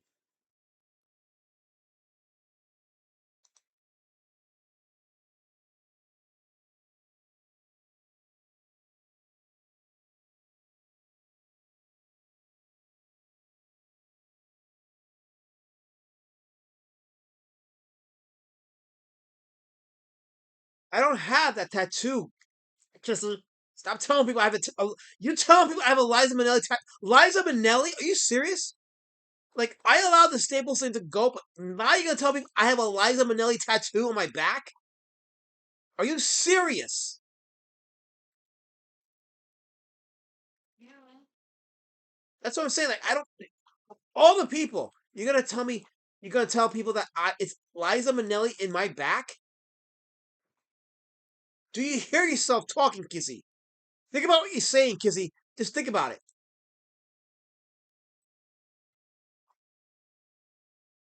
Liza Minnelli.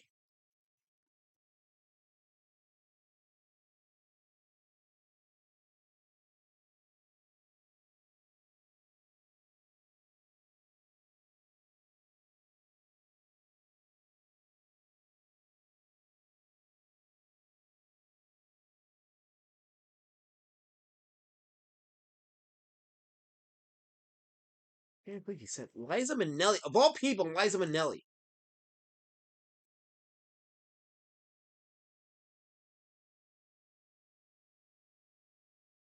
Why not you say Carol Channing?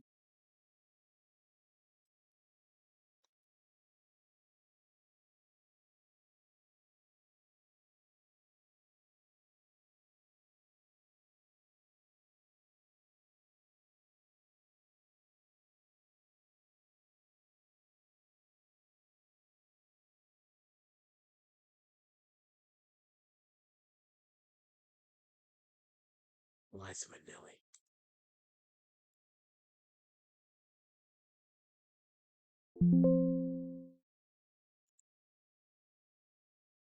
Unbelievable.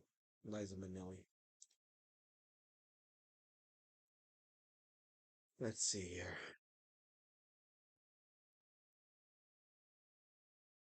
Ken says, I'm curious. A lot of that said the same thing when he hooked up with a couple of writers when he was in college. That's where he got the Liza Minnelli tattoo. Your head canon is insane, Chisel. Absolutely insane. Black Cat Cinephiles said, I have a superior Star Wars canon in my head. No slave Anakin. He was grown with his wife and son. Jabba has his wife killed because Anakin won the race and Jabba banished Sebulba. Leia comes from an affair. Oof. I'm clipping that, Eliza. I'm clipping it so you're yelling, I have a Liza Minnelli tattoo on my back. You know, you do that, and I'm telling you right now, Kissy, you do that. And I don't know. I don't know I don't know what's gonna happen with our relationship, Kissy. I don't know, but you do that. You do that thing you do, and I'll call upon my father Jupiter to ascend and to take you out. So you do it, Chisel. You do it.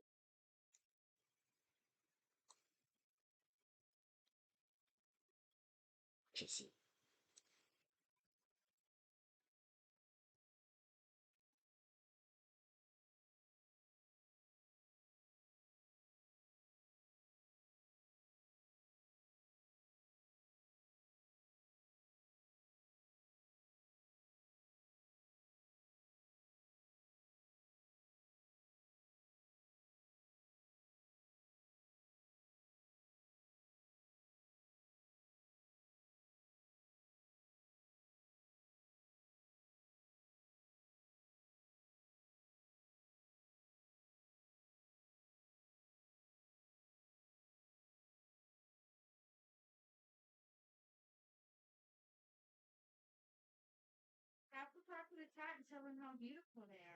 I would, but they're making lies up about me.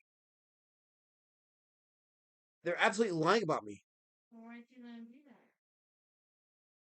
So you're blaming me for it now? Yeah. Wait, who called me Ducky? Who? Oscar, are you serious?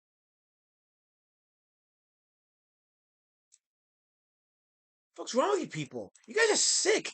There's a lot of mental illness in the chat. A lot of it.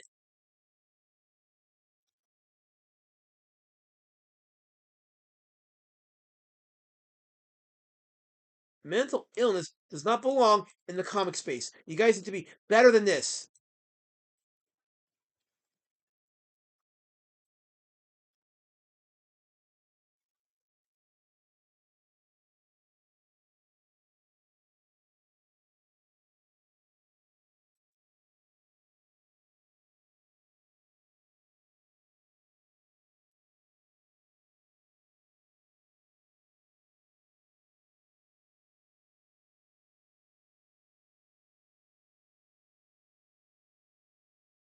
I'll read the chat in a second.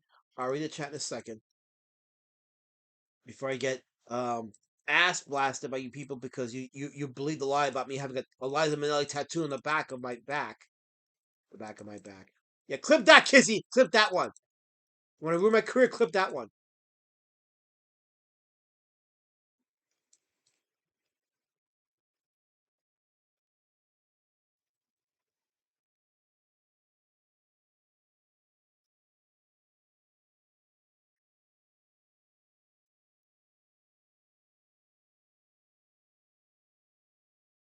The internet being so slow. Internet's doing the thing again?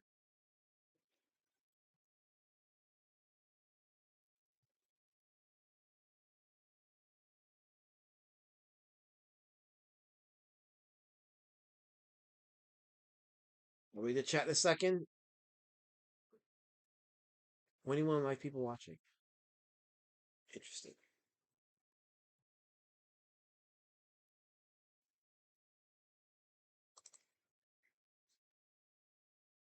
Shout out to the 21 who are most likely waiting for Raptor to go live.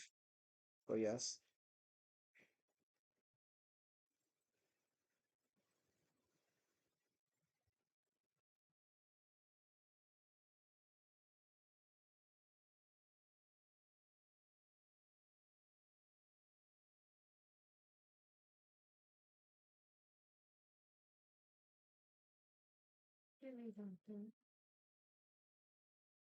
Somewhere about Kissifus says, I did do that. That's where I last left off at.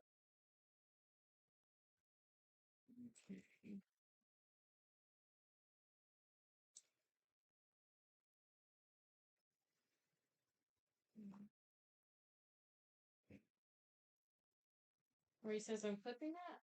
Yes.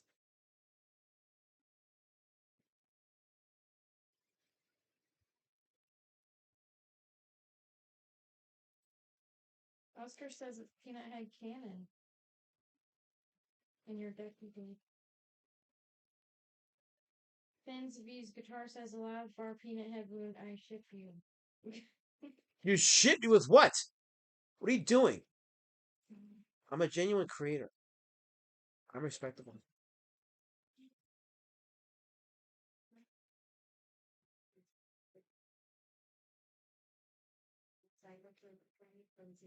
You can spit down here. No, I'm talking about Funko. I let out ones.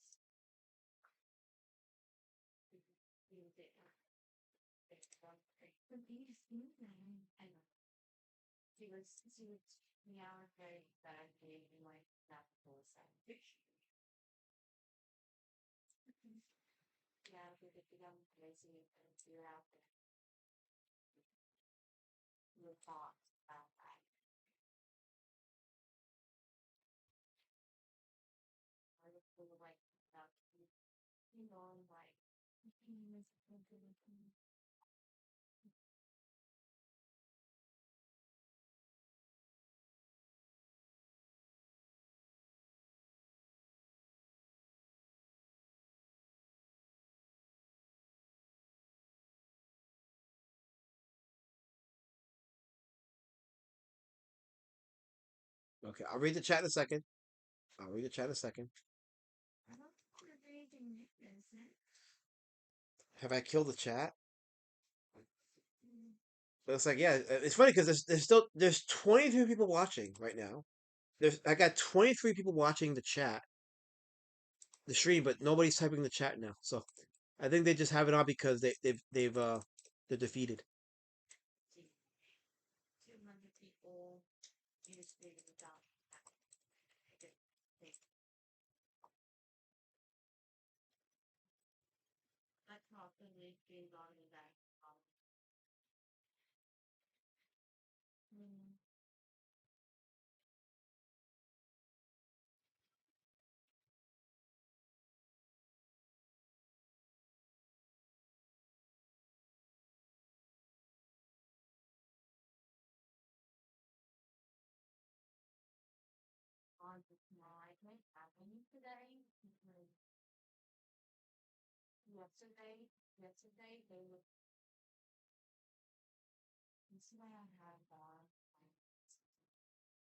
Okay, let's see here.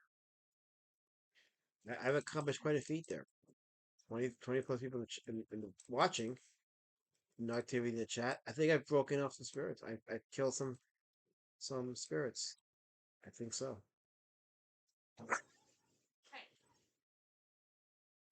Speaking of which, my therapy dog is being mischievous. She knows better than to bark at the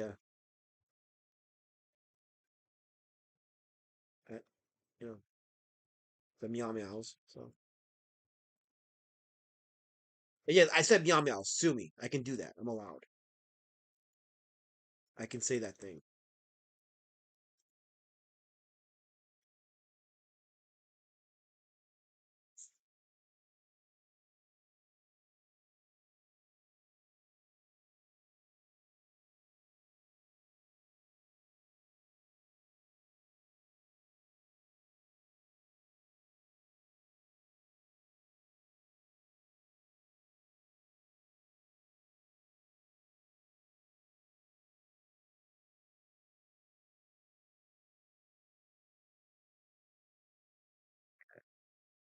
Back it up a little bit.